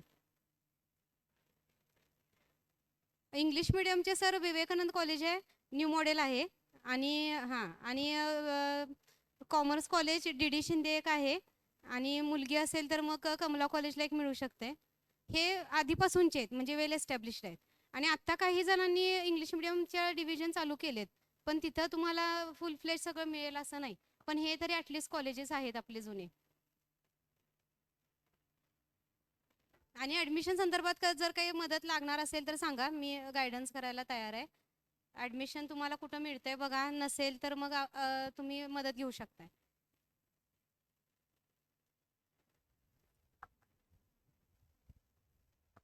Any further questions? चला, आय गेस सगळे डाऊट्स क्लिअर झालेले आहेत. आणखीन काय डाऊट्स असतील तर नक्की तुम्ही आम्हाला नंतर, उद्या परवा, उद्या तर बंद असणार आहे ऑफिस, सोमवार नंतर वगैरे, सोमवार नंतर कधी भेटू शकता. आमचा ब्राउचर्स तुमच्याकडे अवेलेबल आहेत, कॉन्टॅक्ट नंबर आहे, कॉन्टॅक्ट करा, कधीही फोन करा. तुमचे क्वेरीज वगैरे आम्ही हँडल करायला इथं उपस्थित आहे. ओके, परत एकदा सगळ्यांना धन्यवाद, तुम्ही इथं आलात, आणि असंच असोसिएशन आपलं राहील. Thank you so much and good night.